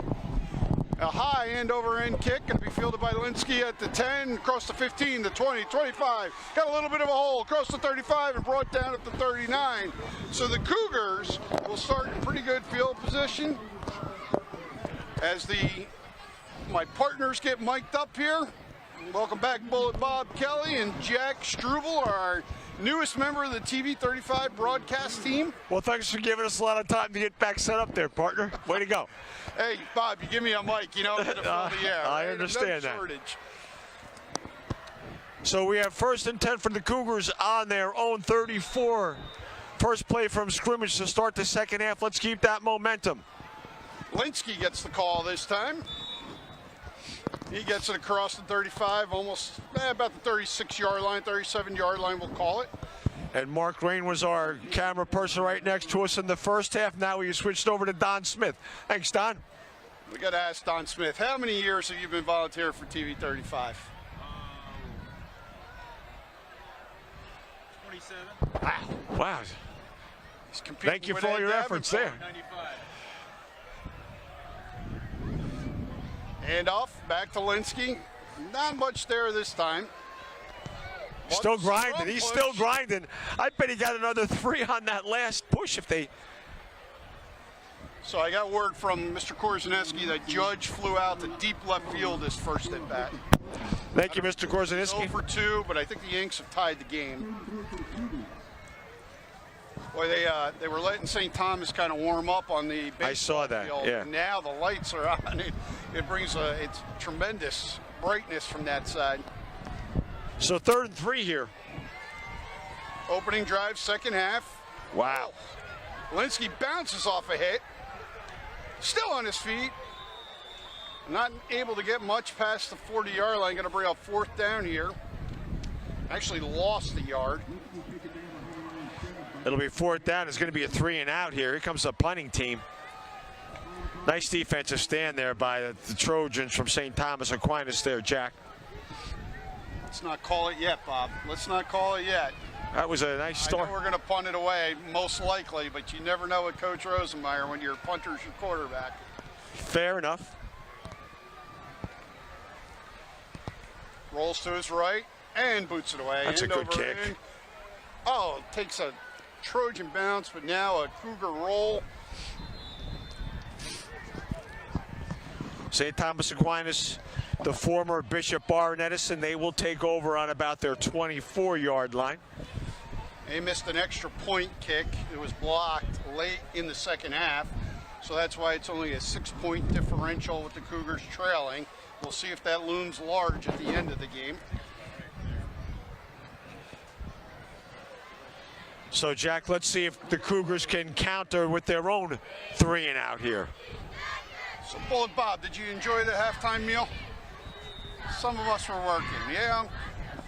No halftime meal for this guy. Come on. Yeah, I saw you hit the catering truck. Okay, do we have a truck here? I thought everything goes through the stand. I mean, I hope we don't have a. I hope everything goes. Absolutely goes through the snack stand.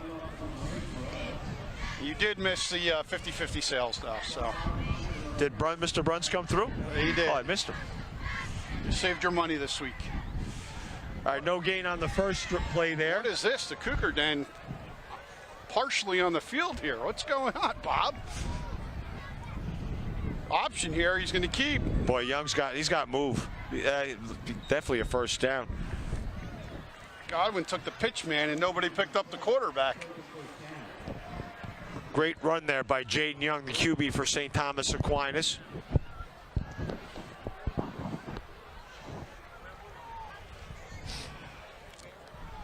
Did you check in there? Yeah.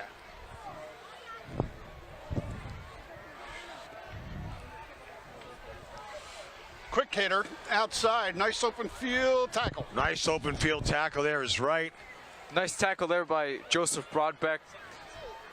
You know, only gave up maybe like a yard. Oh, Should be 3rd and long here. Second. I'm sorry, 2nd and 8. I apologize, 2nd and 8.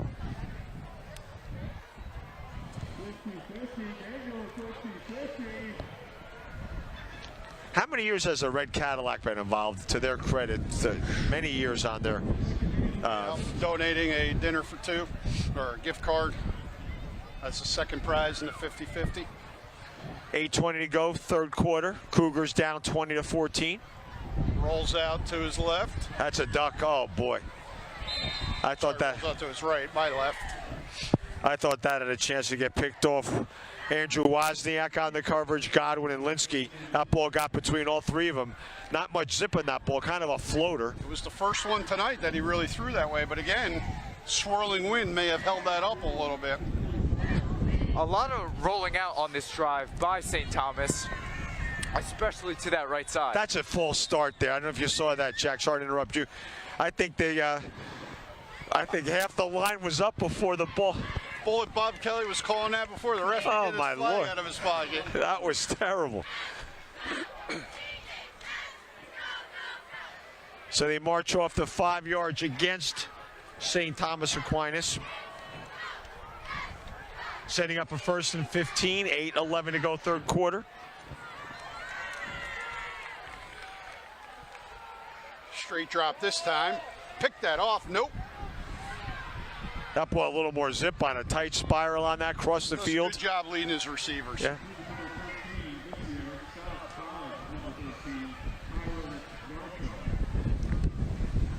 So 2nd and 7. The wind's kicking up right now.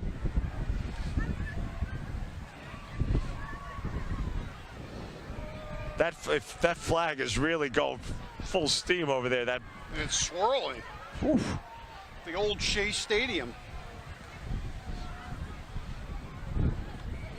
Hand off, going to keep it on the ground this time. He's got a first down there. Running room dropped just about the 30-yard line of the Cougars. I don't know if we're going to get to, we will get to some of the events, but Porch Fest is one of my favorites, Michael. That's October Saturday. 8th. It's October 8th. That is one of my favorites. I attended for the first time last year. It was a very enjoyable day. Oh, it's great. If Mother Nature's kind, it's a great day. That's another false start, I think. Again. The Cougars got to start capitalizing on this. Just a minute ago, by the end zone, by the snack stand, the cheerleaders were doing some flips and stuff like that. I thought it was pretty cool. It was distracting me a little bit. A high school guy distracted by flipping cheerleaders. Who would have thunk it, Bob? They're getting the Cougar Den all fired up, the Cranford cheerleaders. The Cougar Den is really packed. It's good to see. Always good to see that.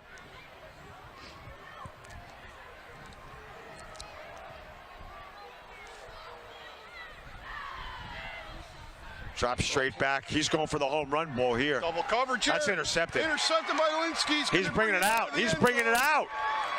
That is not a flag. That's a beanbag. Linsky tackled at the 18, thrown down by his jersey.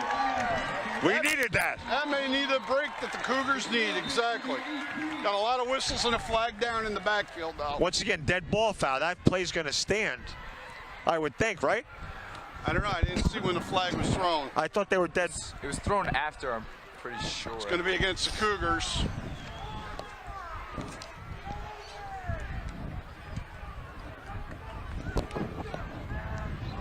Really nice positioning on that interception by Linsky. It was almost like he knew where the ball was going to be before the play even happened.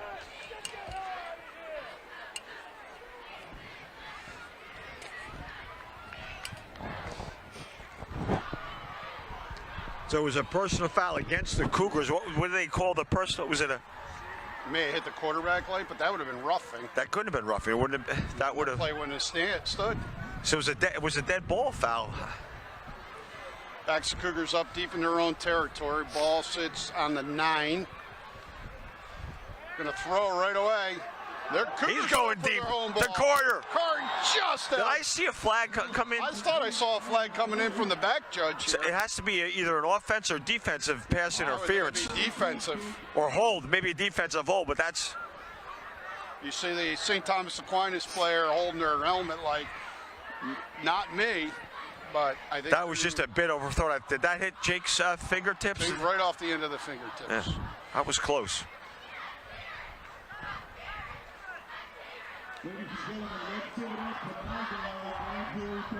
Here's the call. Defensive holding. 5-yard penalty, first down for the Cougars.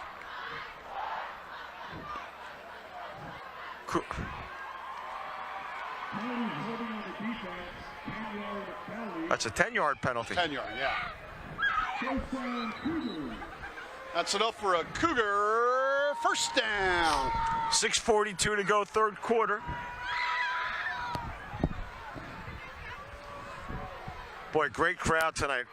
The youth of Cranford PL, the Cranford faithful, the student body. Military appreciation. Military appreciation for. Hand off. Nope, keeps it. I thought he Comes faked around me the out near too, side. partner. Hit from behind, loses the ball, but I they're gonna think the save ball it was, down. yeah, the ball popped out, but I think they called that. Referee making no Yeah. bones about it, calling out second down. Yes, he was definitely down before that ball came out. So 2nd and 3. Clock continues to wind with the Cougars trailing 20-14. We're nearing the 6-minute mark of the third quarter. Townwide garage sale, partner, October 1st. That's always when it's tough to get around town if you have to drive across town. Little play action here. Rolls to his right. Looking downfield. That's a man. He's a little late on the release. Incomplete. He had him separation, but didn't see him right away. Was that Carasino down there? No. 86. Oh, Quigley. Quigley was the intended target. Had him for a split second, waited a little too long before he released. For a second there, I thought it was going to be intercepted, and then I thought that the receiver almost got the ball, but then, you know, it was an incomplete pass. I think the receiver turned into defender, to your point, Jack. Knocked it away from the interception. There's a penalty. Now, what was that? I Came can't. off the field too late. Legal substitution. By us? Yeah. The ball wasn't snapped, though. Doesn't matter. Offense was set. Oh, okay. Rosie constantly, as we know, shuttles in and out, 2 at a time, 1 at a time. That's his MO. That backs him up, though. Going to make it 3rd and long.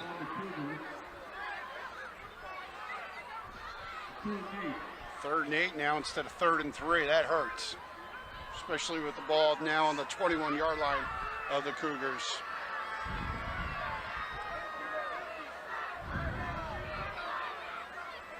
See if the Trojans bring pressure here. He's keeping it. Quarterback Well, that's draw. a tough call there. That's a Again, tough call.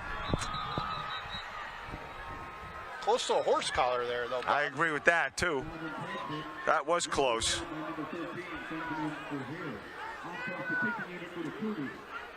So the Cougars will be forced to punt here.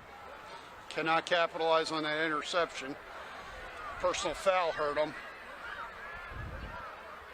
I doubt we'll see a fake punt here, but you know, you never not know. here. Too deep in there. High snap. Good kick. Good kick. End over end. Fielded and fumbled out of bounds. So Trojans will take over. Well, we got a minute, Bob. November 17th. I know that seems like eons away. Is the Cranford Sports Hall of Fame dinner at the Westwood. That's my birthday. How do you like that, Jack? That's Jack's birthday. $65 a ticket. Inductees include Terry Bono, Candace Borges Hutterman, Taylor D'Antico, Nick Fetica, Kimberly Ann Kupka, Jess McCoy, Timmy Meyer, Margaret Morrow, Sylvana Shaw, Michael Schneider, Jamie Schreiner, the 1986 wrestling team, the 1997 baseball team, the 1999 baseball team, and the 2008 volleyball team. Congratulations to all the inductees. Little gain from first play of scrimmage for St. Thomas Aquinas. Not much going there. 2nd and long.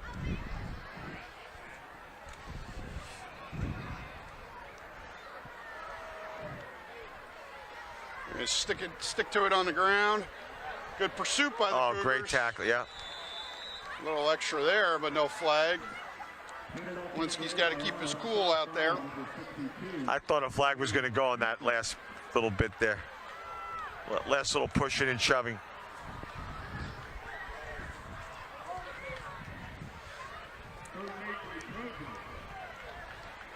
Number 26, Michael Norman checked in, I believe.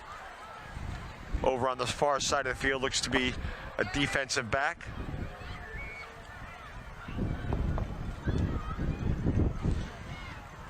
Cougars staying on a man-to-man coverage. Linsky back at free safety. Good pressure this time by the Cougars. Oh, great tackle. Was that Canterman? Oh, big sack. Initial pressure by Carasino, followed by Easters, and Canterman finally closes the Big door. loss there. That looks like about a 10-yard loss. Real nice sack by Canterman there. And, you know, now they got to punt the ball. Now that adds 10 yards to the punt, though, right? To help out with the Cougar field possession. Cougars should get good field possession. Jake Carter ready to take this punt. Let's see if Jake can make something happen here.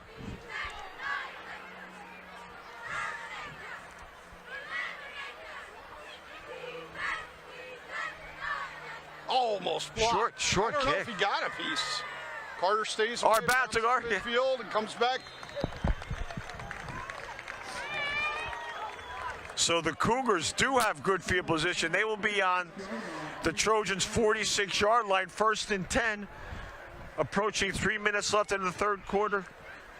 Cougars trailing 20-14. Sean Riley is bringing in the play. Second ticket, red Cadillac, really thank them for their generosity. 713-774. Let's try that again. 711-774. 711-774. God run the keep, not much doing there, boy. St. Thomas Aquinas ate that up.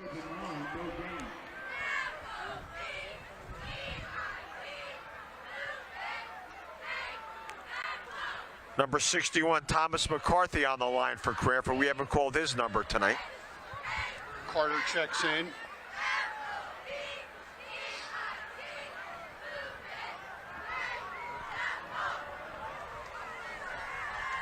Cougars still trailing 20-14. Fast third quarter, 2:20 left. Neither team putting up points on the board yet in the third quarter. Here comes the Cougars. Godwin gets to about the 40. So that'll set up a third and a couple. Boy, I'd like to see him throw a little more. Put that ball in the air a little bit.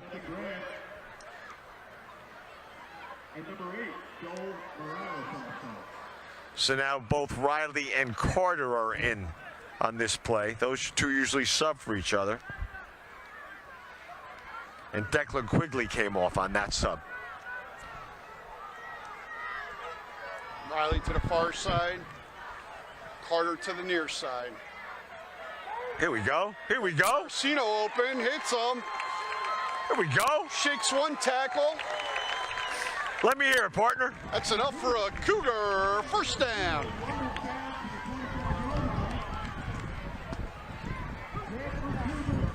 Boy, I'm not sure I'd want to be a free safety or quarterback taking on Carasino once he gets those shoulders square out there in open field.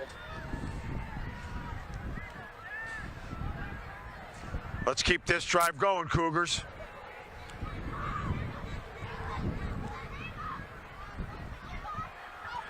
Handoff. Linsky breaks through the pack. Boy, that's spins. a great run. He's close to the first down mark. I We'll thought see they where hit him a spotted. couple of yards, and he added 6 or 8 after that. Looked like they had him surrounded, and he just came out the other side. Under a minute to go, third quarter. Cougars driving. Second and short. Take a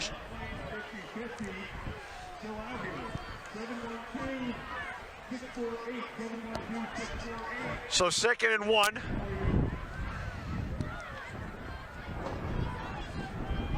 Take a shot at the end zone here, boys. Nope. No. First Now we down get for the sure. First down and more. First down for sure. So he spins. He's going to be marked down. It looks like about the 10-yard line.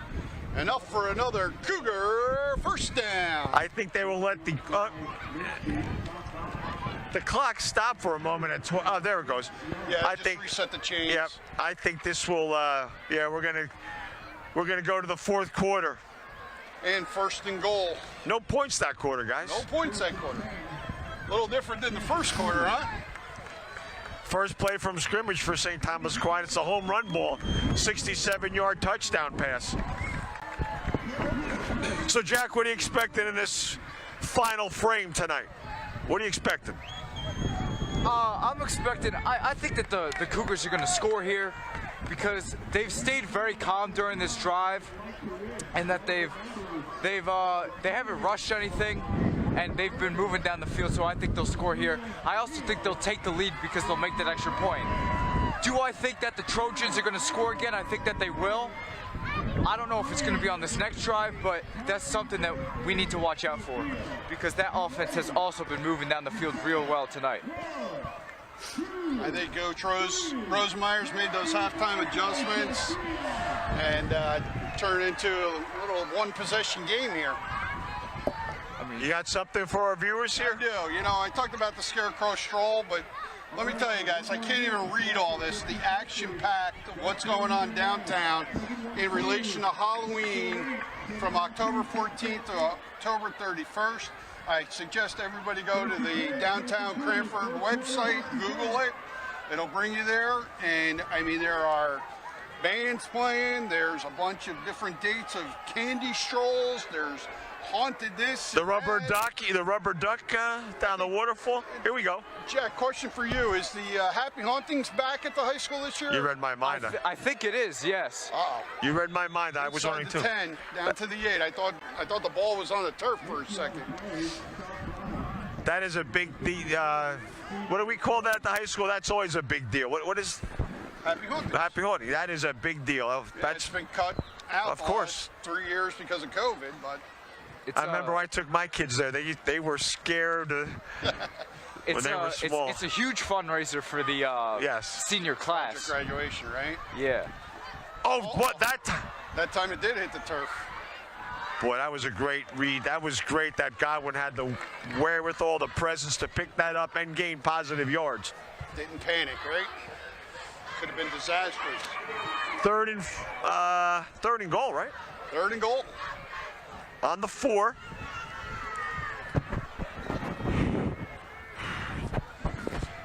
Carter's bringing in the play, hopefully the touchdown play here. Yanks have taken the lead. Judge up with 2 on and nobody out. No home run yet? Not yet. 50-50 donated $100 back to the PAL program. Thank you. There we go. 3rd Linsky, down. the lone back. Godwin keeps and breaks the plane in for a touchdown. Wow, wow. Godwin has kept this offense in control that entire drive, and I think the play that really separated them from scoring and not scoring was when he picked up that fumble and gained positive yards. Absolutely. I feel if he didn't get that fumble at the right time, they could have lost yardage, or even St. Thomas could have got the ball. I feel that when he did get positive yardage, it resulted in them scoring. The officials were talking to Not sure about Godwin and Zekris there. Zekris the holder. Here we go. 10:37 left in. We have a tie ball game. Extra point coming. It's good. Cougars with their first lead of the evening, and we got an injured player on the St. Thomas side, so we got a break in the action here. Boy, 21-20. Wow. This is the game I wanted to see, this close offensive game going back and forth. I'm very excited to see how St. Thomas answers back. Cougars down at 1 point, 20-7. Fought back and taken the lead. So Judge struck out, 2nd time tonight, but Torres doubles, and the Yanks are up 4-1.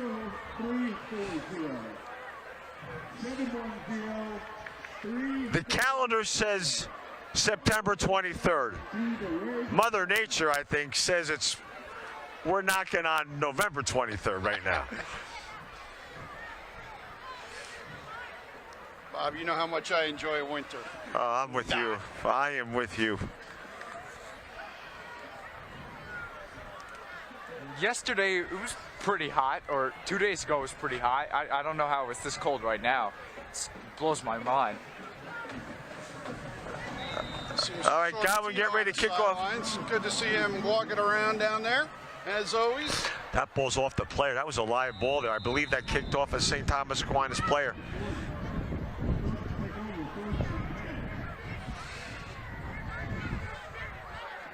So the Cougars defense takes the field. Is that planned? That kick off the front line again?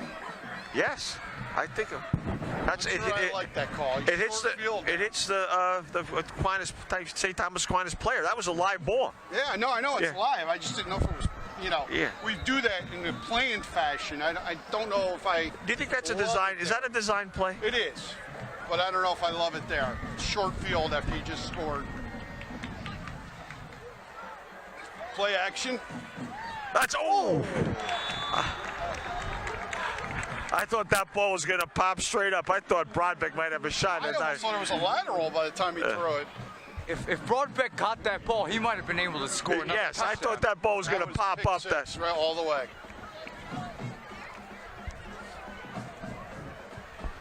Second down. Some of the crowd has left. It is.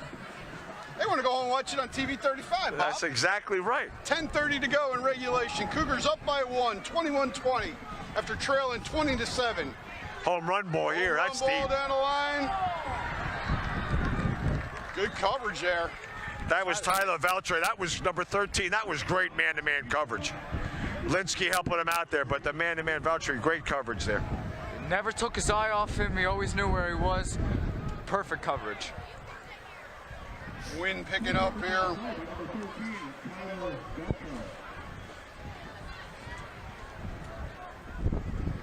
Where are the Yankees tonight? They're home, right? Home against the Red Sox. Yeah. 4-game series, so they won last night.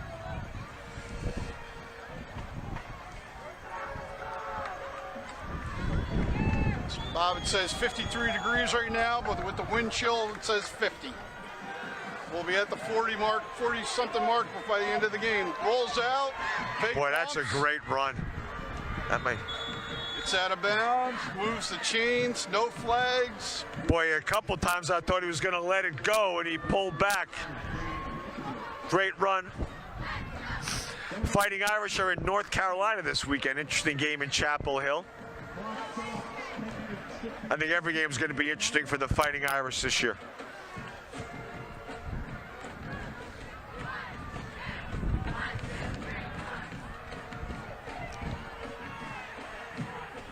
Handoff.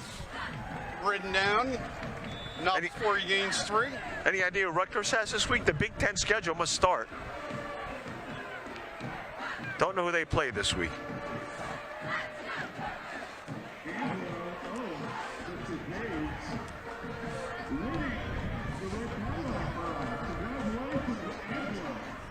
Rutgers beat Temple by 2 points last week. They're undefeated right now, right? I believe they are. They haven't really Second played and 8. anyone yet, though. That's another false start, I believe. They're going to... Yep. Boy, that's their third or fourth false start tonight.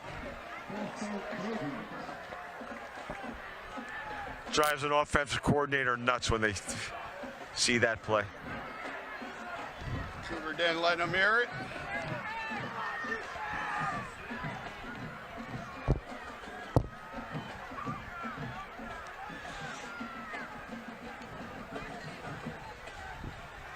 Braves are losing big tonight, so when the Mets play on the West Coast, have a chance to pick up a game if the Braves score stands. It's always good to have pennant races. That's holding there, not called. Oh, now the flag. No, the flag is out there. Yep. A little block in the back, maybe. Yeah, exactly. Boy, St. Thomas Aquinas shooting themselves in the foot with the penalties here. That first quarter, you only saw one penalty, but, you know, as the quarter started to move by, more penalties started to stack on top of each other, and, you know, the more penalties, the less successful they've been.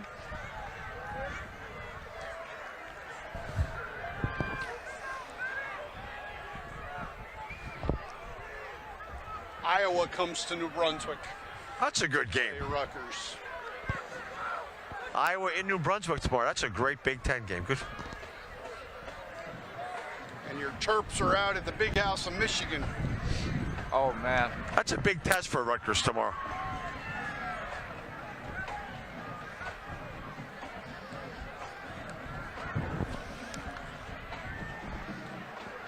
So as Saints. I like to say, Jack, you'll hear me say it more than once this season.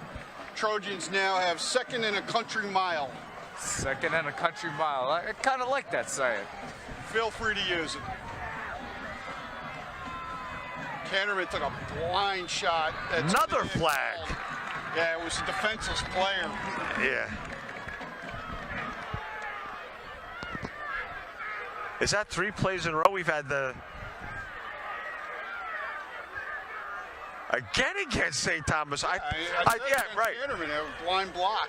So I think that's 3 consecutive plays with penalties. Yeah, the false start. The holding. and the personal foul. What is it, like 2nd and 1,000,000 now? Oh, 2nd and 19. No. that was the previous It's going to be one. 2nd and 29 Keep at least. moving back. They're pushing them back.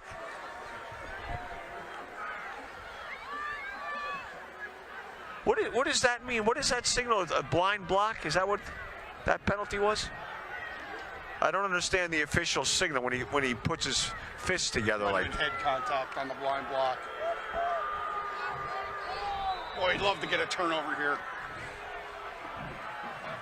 This is a country mile. That wasn't a country mile. This is a country mile there, Michael.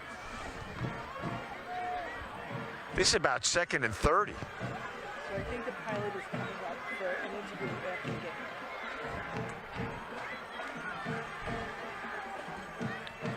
Watch the pass downfield.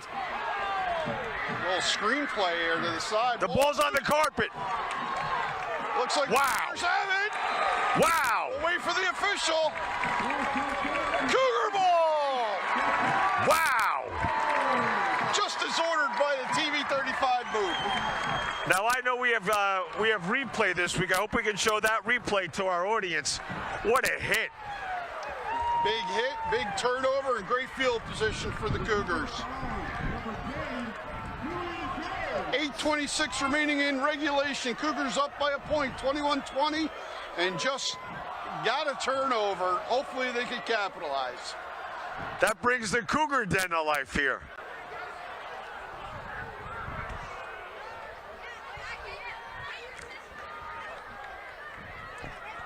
I still think that the penalties destroyed that drive. Absolutely. No Jeff. question. Absolutely right. Well, play Looking action downfield. road. Look. Oh. Goes to his checkoff receiver, Carasino. Great play. Nice job toe tapping on the sideline to make sure he was in. And that's enough for a Cougar first down. Ball now sits on the 27-yard line of the Trojans. Clock is stopped at 8:19 left in regulation. 1st and 10 Cougars. Hand off to Canterman. Boy, oh boy. The other adjective other than he bowls his way through the line. He had Carries 5 tacklers on his back. 5 Trojans on his back on that one. And he picks up 4. Remember Earl Campbell? Earl Campbell. Oof. You didn't want to hit that guy. Talk about legs as big as tree trunks. Herschel Walker. Herschel Walker. Herschel Walker's running for office. Yeah. Georgia, I believe. Yes. 2nd and 6. I see Mr. S down there, Mr. Torzone on the field. Gonna keep it here, Godwin. Oh, great tackle. Lost yardage on that play. That was a great open field tackle. 3rd and long.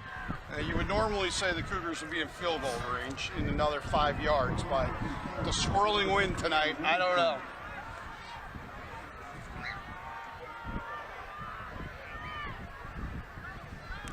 Third and 8. Of course, our new athletic director, Ms. G.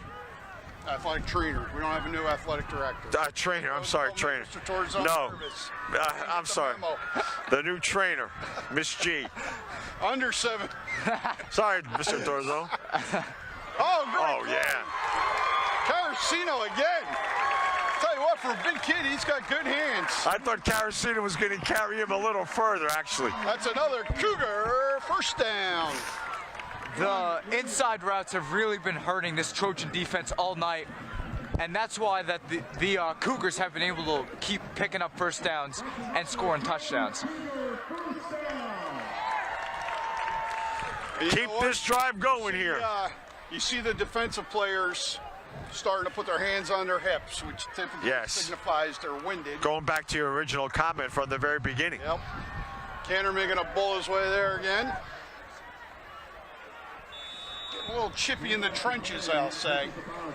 Keep our cool. No personal fouls here. Keep our cool. Second and about 8. But you said at the top of the broadcast we were a little bit bigger. Both numbers-wise and size-wise. Yeah. St. Thomas, you mentioned their only loss coming from an out-of-state opponent, so they're undefeated in the conference. Cougars 1 loss in the conference. Timber Creek, South Jersey, Burlington County, Camden County. Okay. Far from here. Godwin going to follow. Oh, God. Talk about he went right on his neck, it looked like, from up here. Picked up about a yard there. 3rd and 6.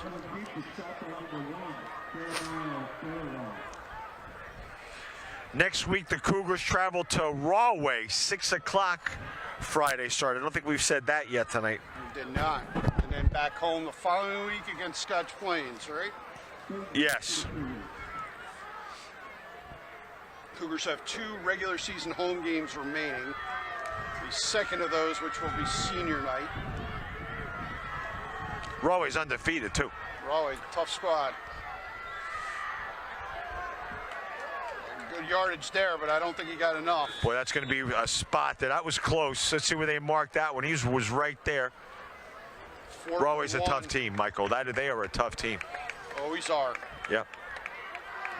We haven't beaten them in a couple of years. I was looking at the history. We haven't beaten them in a few. We didn't play them last year? Because we definitely were undefeated last year. No, we didn't play them last year. West Morris game. No. The Meadowlands.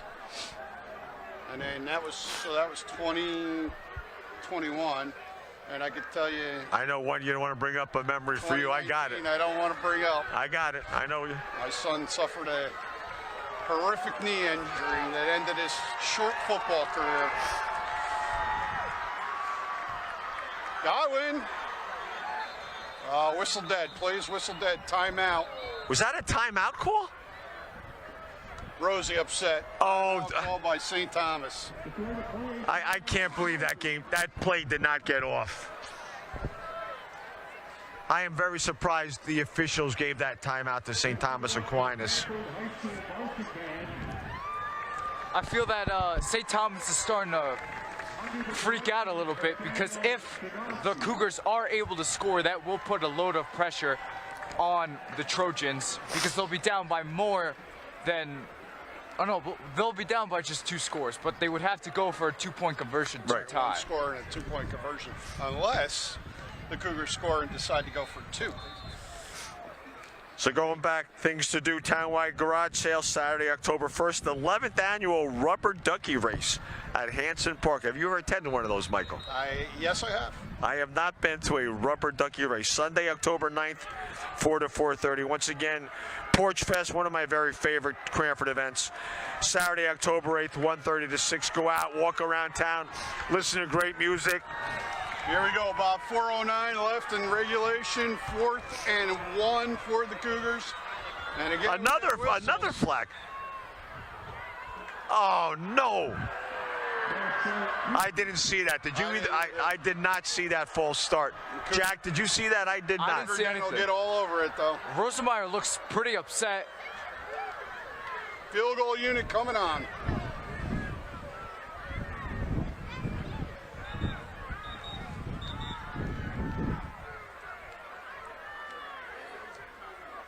Timeout, St. Thomas. Is that what we're getting? He's signaling to.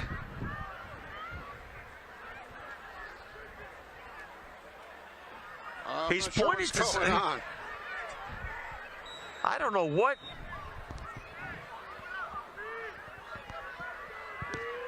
No, this is not a field goal. They're going for it. No, I'm sorry. I'm sorry. They are going.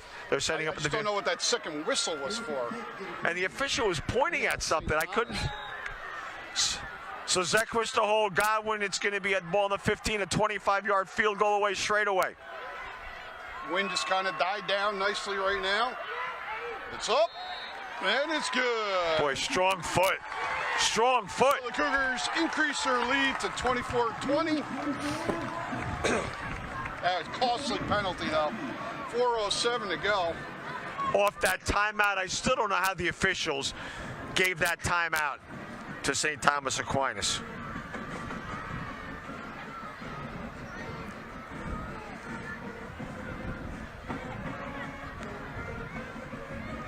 So I believe we will have the interview with Lieutenant Colonel Michael Atterbury after the game. Michael, is that the Waiting in the wings. waiting in the wings, so to speak? No pun intended. That's funny. Actually, pun intended. I'm clever once in a while, Bob. Once in a while. Not often. Don't ask my wife. She won't agree.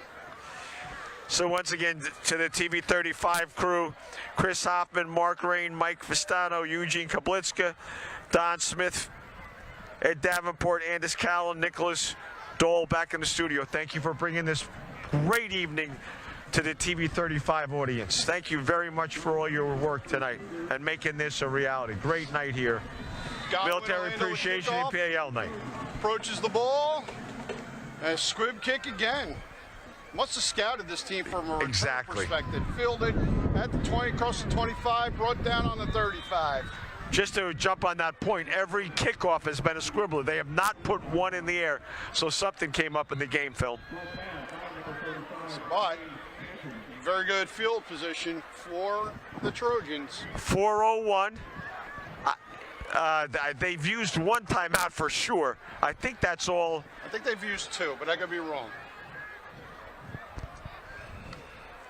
Ball sits on the Trojan 38, 1st and 10 for St. Thomas.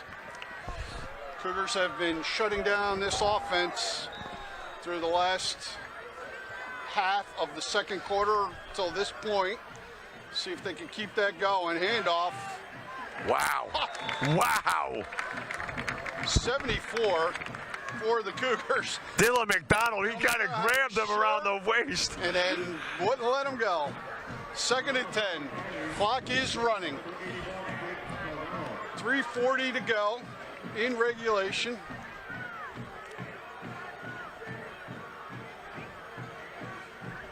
High snap, but Yeah, high snap but handled. Oh, great tackle there. 81. Carvel. Jake Carvalho, great tackle. So we have 3rd and let's call it 6. 7 maybe. Clock continues to wind down. 3:10. Boy, this is it. Let's see if we can hold them here. Then St. Thomas Aquinas has to make a choice here. Need some good I guess they pressure on have the to kick. quarterback here. All right, here we go. Let's go defense. Step it up here. Gonna roll out. Wozniak just missed him. Out of bounds, though, well short of the first down. Good pressure by Wozniak there. Really broke up that play. 2:52 on the scoreboard. Big decision here. 24-20 Cougars. Going for it. They have No to. doubt. They got to go for They it. got to go for it, right?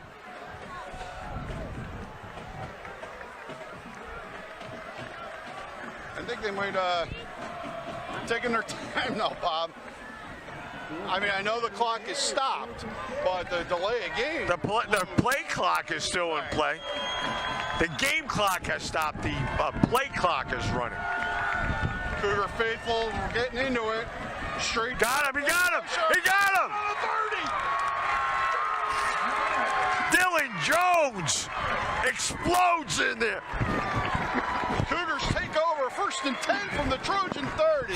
That was an amazing sack there by Dylan Jones. Jack, he came out of nowhere. Off the corner on that corner blitz, right?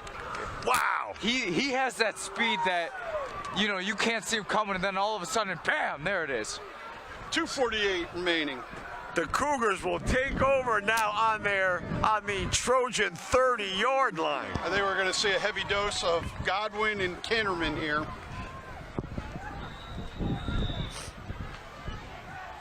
We're not sure how many timeouts St. Thomas has. Actually, I'm wrong. We got Linsky and we've got Linsky gets the call. No gain. Timeout. No, the clock is running. No timeout. No timeout. I just heard excessive whistles. I figured it was a timeout. The Cougars are going to need to keep that clock rolling, but also they need to get down the field to prevent the Trojans from getting the ball once more. Yeah, you got to get a first down.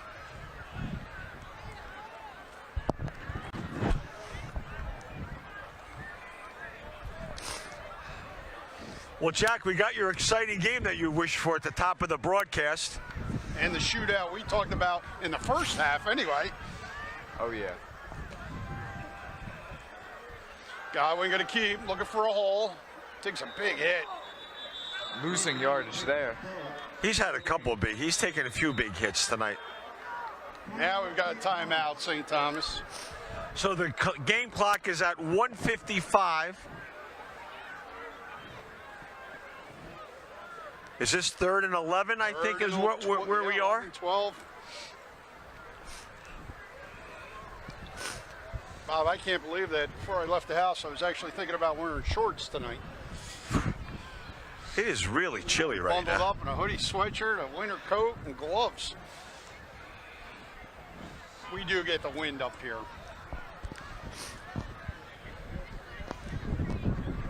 I don't remember the last time it was this cold in a very long time. So as you mentioned, Cougars go on to Rahway next week. Rahway coming into tonight undefeated, or this weekend. I believe Rahway is ranked. I don't know off what number, but I think they are ranked. They are a tough team. 6 o'clock start in Rahway next Friday. Third down for the Cougars. 24-20 Cougars looking to add. Wow, look at this. Not much there. I hope he stayed in bounds. Did not. He did not. That's an interesting call on 3rd and long. Throwing it out in the flat like that? Wow. A lot of things could go wrong there.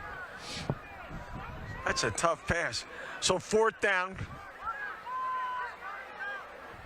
Rosie is officially out on the field calling the play. He is on the turf there, Jack. 1:48 remaining.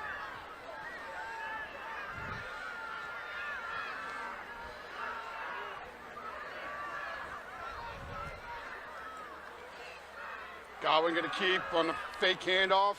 Bobs and weaves. Not enough for the first down. Trojans are going to take over. 1st and 10. Clock. 25 clock stops on the change possession. 1:42 to go, and another injury to St. Thomas. They have at least one timeout. We're not sure about the second. They have at least one. They can only have one. They called one to stop the clock on the Godwin run that here on this drive, and then they used the earlier one. Yes. So they're down to one timeout. You are maybe correct. None.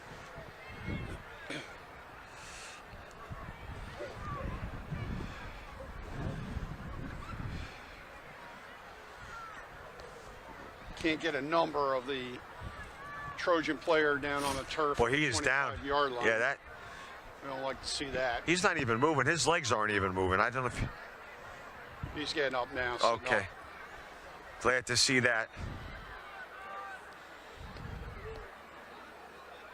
And I guess we should mention, I don't have the name, but our condolences are that player from Linden. first Linden, and then prior that was that Rahway. Rahway.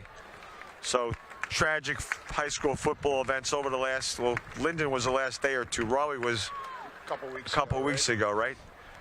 So I'm not sure if the Rahway was a result of an injury in a football game. It was a football player who unfortunately passed away in his sleep. in his sleep, yeah. But the Linden, they're saying, was a result of a hit. Opening game, I believe it was opening day. Linden against Woodbridge Yes. on a kickoff return. The young man. So the word, as I've said, that's parents' worst nightmare with those. So our thoughts and prayers with the on family. the stretcher here. So we're going to Oh, have they a are? few minutes. Oh, I didn't see that. They just 2 weeks in a row, Bob. yes. Right? Last Woodbridge week, yeah. player last week. Yes. Game was stopped. Absolutely. Chris and I were doing the game. That was scary too. Game was stopped. Teams went to their sidelines. I bet that game stopped for 10 minutes that I remember. It was a while. 1:42 to go here in regulation. We're going to have a stoppage in play.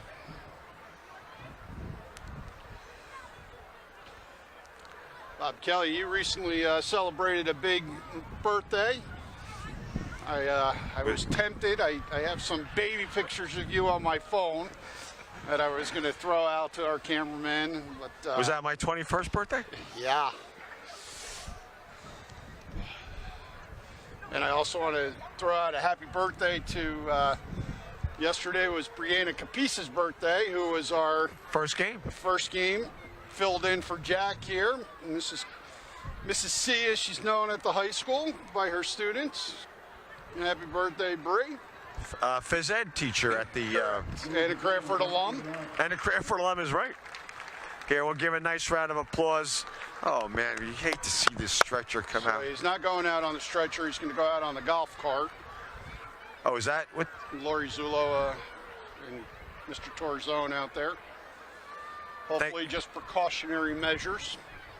Thank you, Mrs. Zula, as we always do, for all the information and help she assists us with at TV 35. Our pilot's right here in front of us.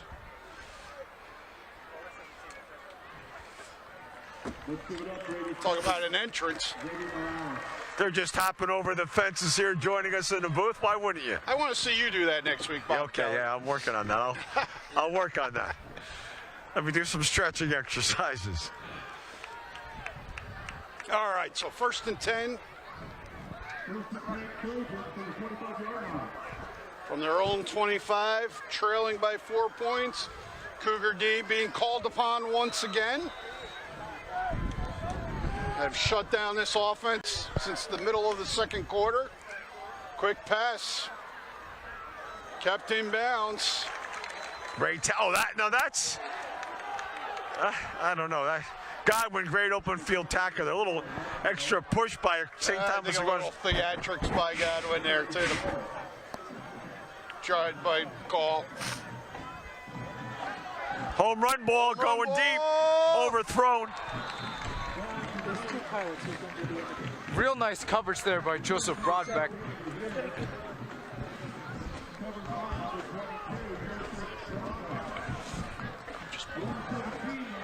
So 1:17 clock is stopped on the incomplete pass. 3rd down and 4 for St. Thomas Aquinas.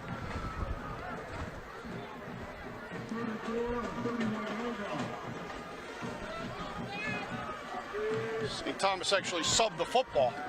Is that what that was? Yes. Cougars looking to put some good pressure on here. Quick pass, wide open. That was a great call right there. That was a quick release. It'll move the chains. 1st down, out of bounds. Boy, that was a nice execution by St. Thomas Aquinas on that one. A minute So 14. 14.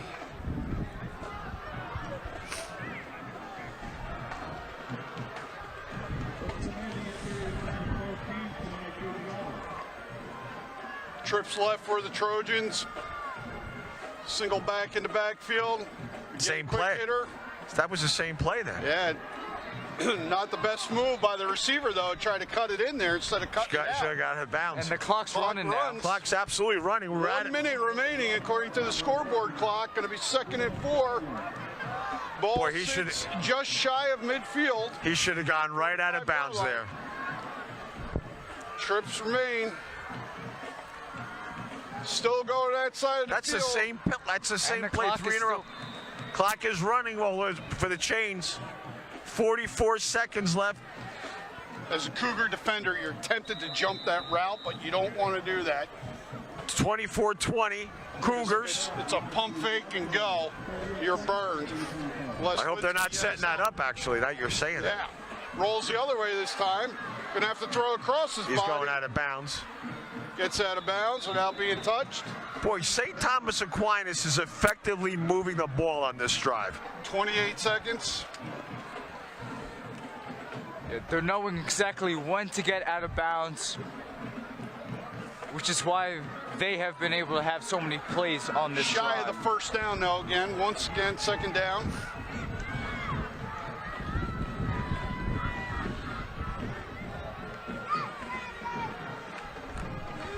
So 2nd and 2.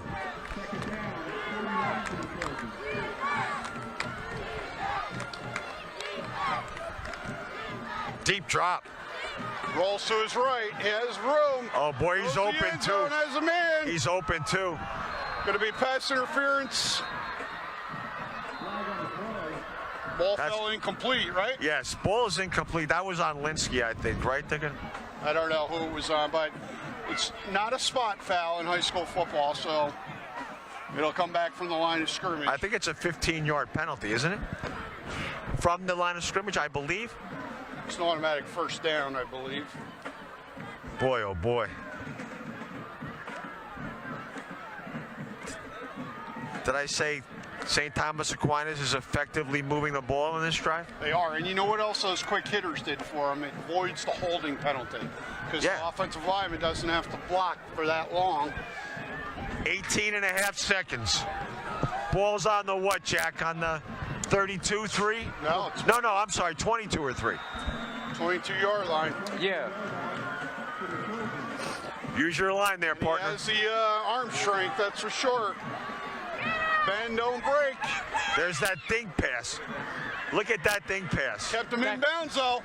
Last time out, right now they called. So let's set up for our audience here. First down. That was a first down completion. He almost like lofted that ball. Did you see that? 6.9 seconds. Jack, did you want a tight game at the top of the broadcast? Did you say you want a nice, close, Oh, I wanted exciting a real close game. And this is exactly what I wanted to see. This is coming real close down to the wire. Mr. Melchior's down there all excited. He's all fired up over there. Just think how large that play, or how important that play that they granted the timeout down here. It effectively over. That's when Instead, the Cougars settle for a field goal. They called the penalty on the next play, settle for the field goal.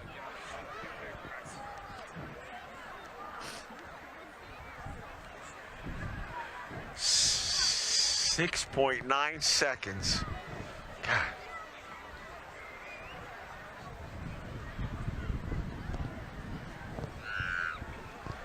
How long are you going to let this timeout go for?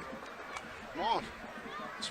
So as a coach, I guess you a one play. You don't try to do two play. You can't. It's got to be. This is the last play of the game. Incomplete pass, you might get a second. That's fair. Correct. That's a good 10 point. seconds is left. They added. They now added 10 time back on the clock. That's They what did? the discussion was.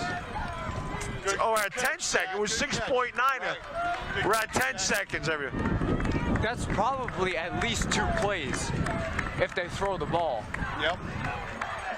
They can get a first down. There goes the Cougar. There goes the Cougar then. Cheer them on down there. Make some noise. Make it harder for the offense, as well as the marching band. All right, now official timeout. I do not see a flag right now. Oh, defensive timeout. That's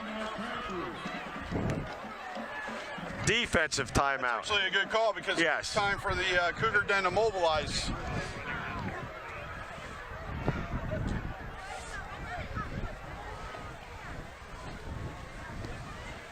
So yeah, I like how you put that. The Cougar Den to mobilize. To mobilize. Make some noise.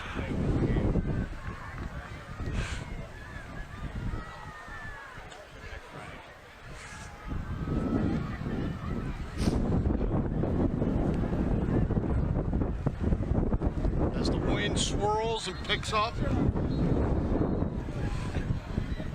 What an exciting night here tonight at Memorial Field.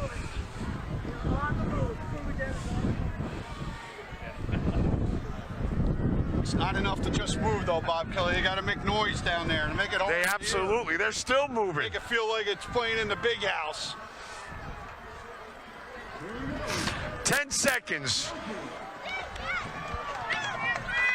First down. Trips to the right. Going to throw to the. He's throwing it up. side. He's open. Touchdown.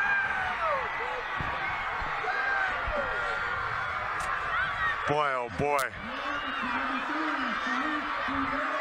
That was a perfect pass. That was We a said real he nice has a great catch. touch since the beginning of the game, right? Boy, That's that their is- only score of the second half, but it's a big one. There's still 6 seconds. Oh my I goodness. mean, I don't know how much you could do in 6 seconds, but there is still Boy, 6 seconds. Silence the Cougar crowd. Oh my goodness. Those 3 quick hitters Yeah, I was over there on gonna the say, far You side. brought it up. They moved the ball effectively with the quick hitters. The granting the timeout. Oh my gosh. Everything went. Oh boy.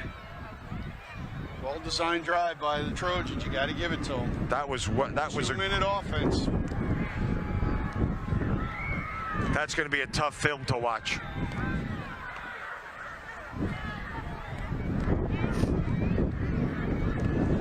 Kick is up, and it's good. So it makes it 27-24 Trojans with 6 seconds left.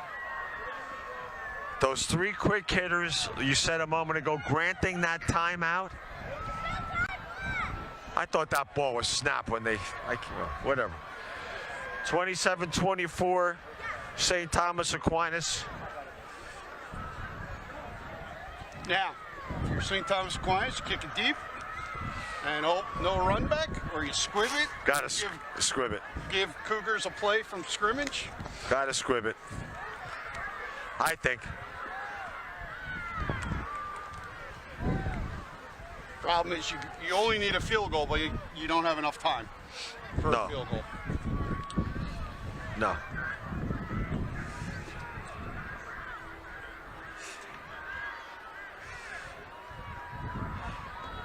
I don't see them kicking it deep.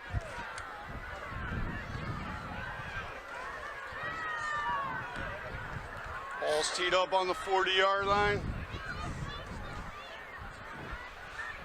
Boy, what a game.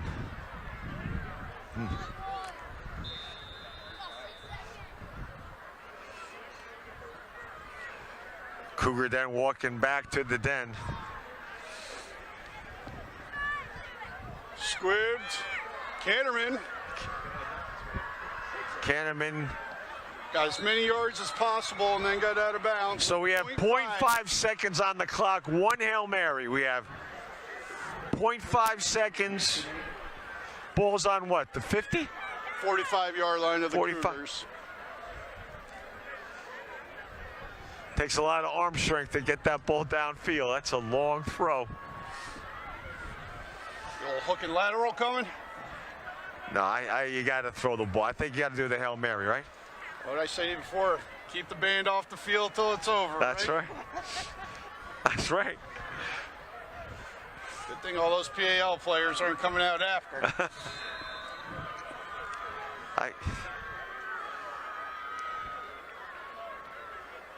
And here we go. Last play of the game. Cougars trailing by 3, 55 yards to go. Unless there's a defensive penalty. Here's the siren. Steps up, throws into a crowd. Almost deflected. And that'll be the ball game, ladies and gentlemen. Yeah. So, unfortunately, Cougars come out on a short end of the stick here, 27-24 for the great game. We're handing microphones over to our post-game interview. We want to thank Jack tonight for his first game under his belt, and we'll see you again in a couple weeks, Jack. See you in a couple weeks, too.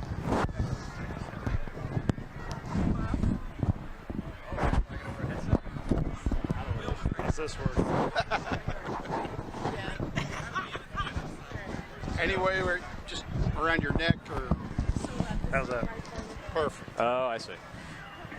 Gentlemen, thank you for joining us here on TV 35. We're closed quarters here because we've got to Stay warm. zoom in, stay warm, absolutely, on this cold September night.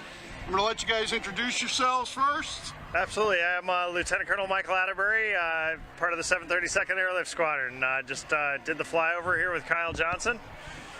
And I'm Major Kyle Johnson from the 732nd Airlift Great Squadron. segue. I appreciate that. Yeah, you guys mentioned you did the flyover. What a terrific sight here tonight at Memorial Field. I don't know how much you could see from the air down here. Give us a little bit from your vantage point. We could see a lot actually. Once we got closer, it was a bit difficult as we were orbiting, which is near the Shakamatsu Golf club. Okay. Country club. And then as we came inbound, you could see the railroad tracks. You could see Myrtle Avenue here with all the red lights. Then you pick out Hillside, and then it was pretty obvious when you saw the field. And Mike just came right over and nailed it. Yeah, it was great. Job. Yeah, Kyle pointed out the stadium lights. That was really because everything is flat around here and it kind of hides in the trees. So once we saw the stadium lights, that gave us something to point at.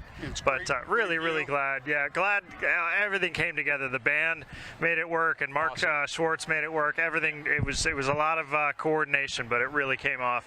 Yeah, I got to say the band, knowing that the band knew how to play the anthem and stay on time and stay, that was key.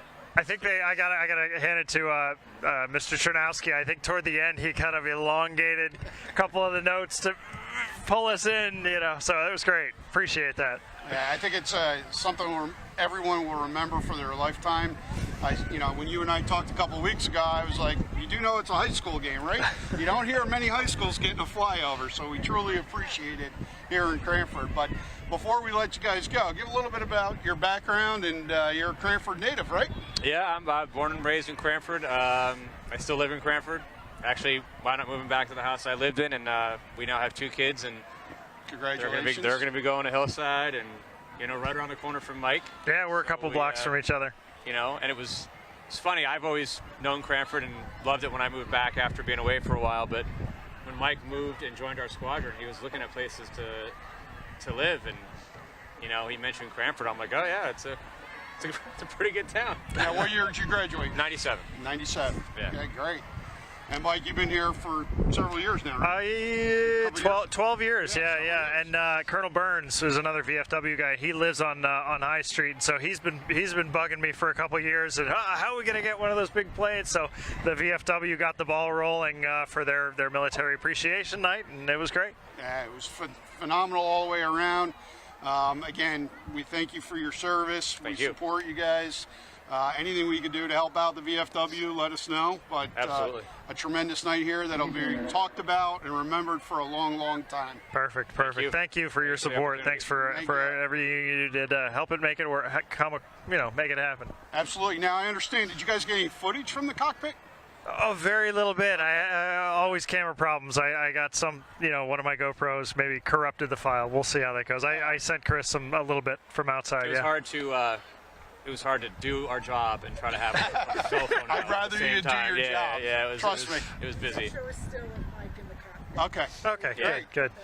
Excellent. Great. And if someone wants to be a pilot, one of the kids watching, what do they do? First thing that they do is go to their local airport and take a discovery flight. And make sure it's one of the things they want to do. They can go to Linden. They can go to Central Jersey Airport. There's a lot of cool airports that are close by, and they can There's something called the Young Eagles program, and they'll give them free flights. Anybody under 18, it's like a free introductory flight, like I was talking about, and get you a little package to little online ground school. And there's a lot of great resources out there to help people start that. Absolutely. Wonderful. It's a good time to get in the industry. So. Yeah, there's a big shortage of commercial pilots, at least. There's a lot of us out there that need help. So. Wonderful. Anything else you guys want to before we close? No, just thank you for I don't think so, yeah. Thank you. Appreciate your time and effort. Absolutely. Appreciate it. Have a great night. Have a great night from TV 35. We'll see you next week.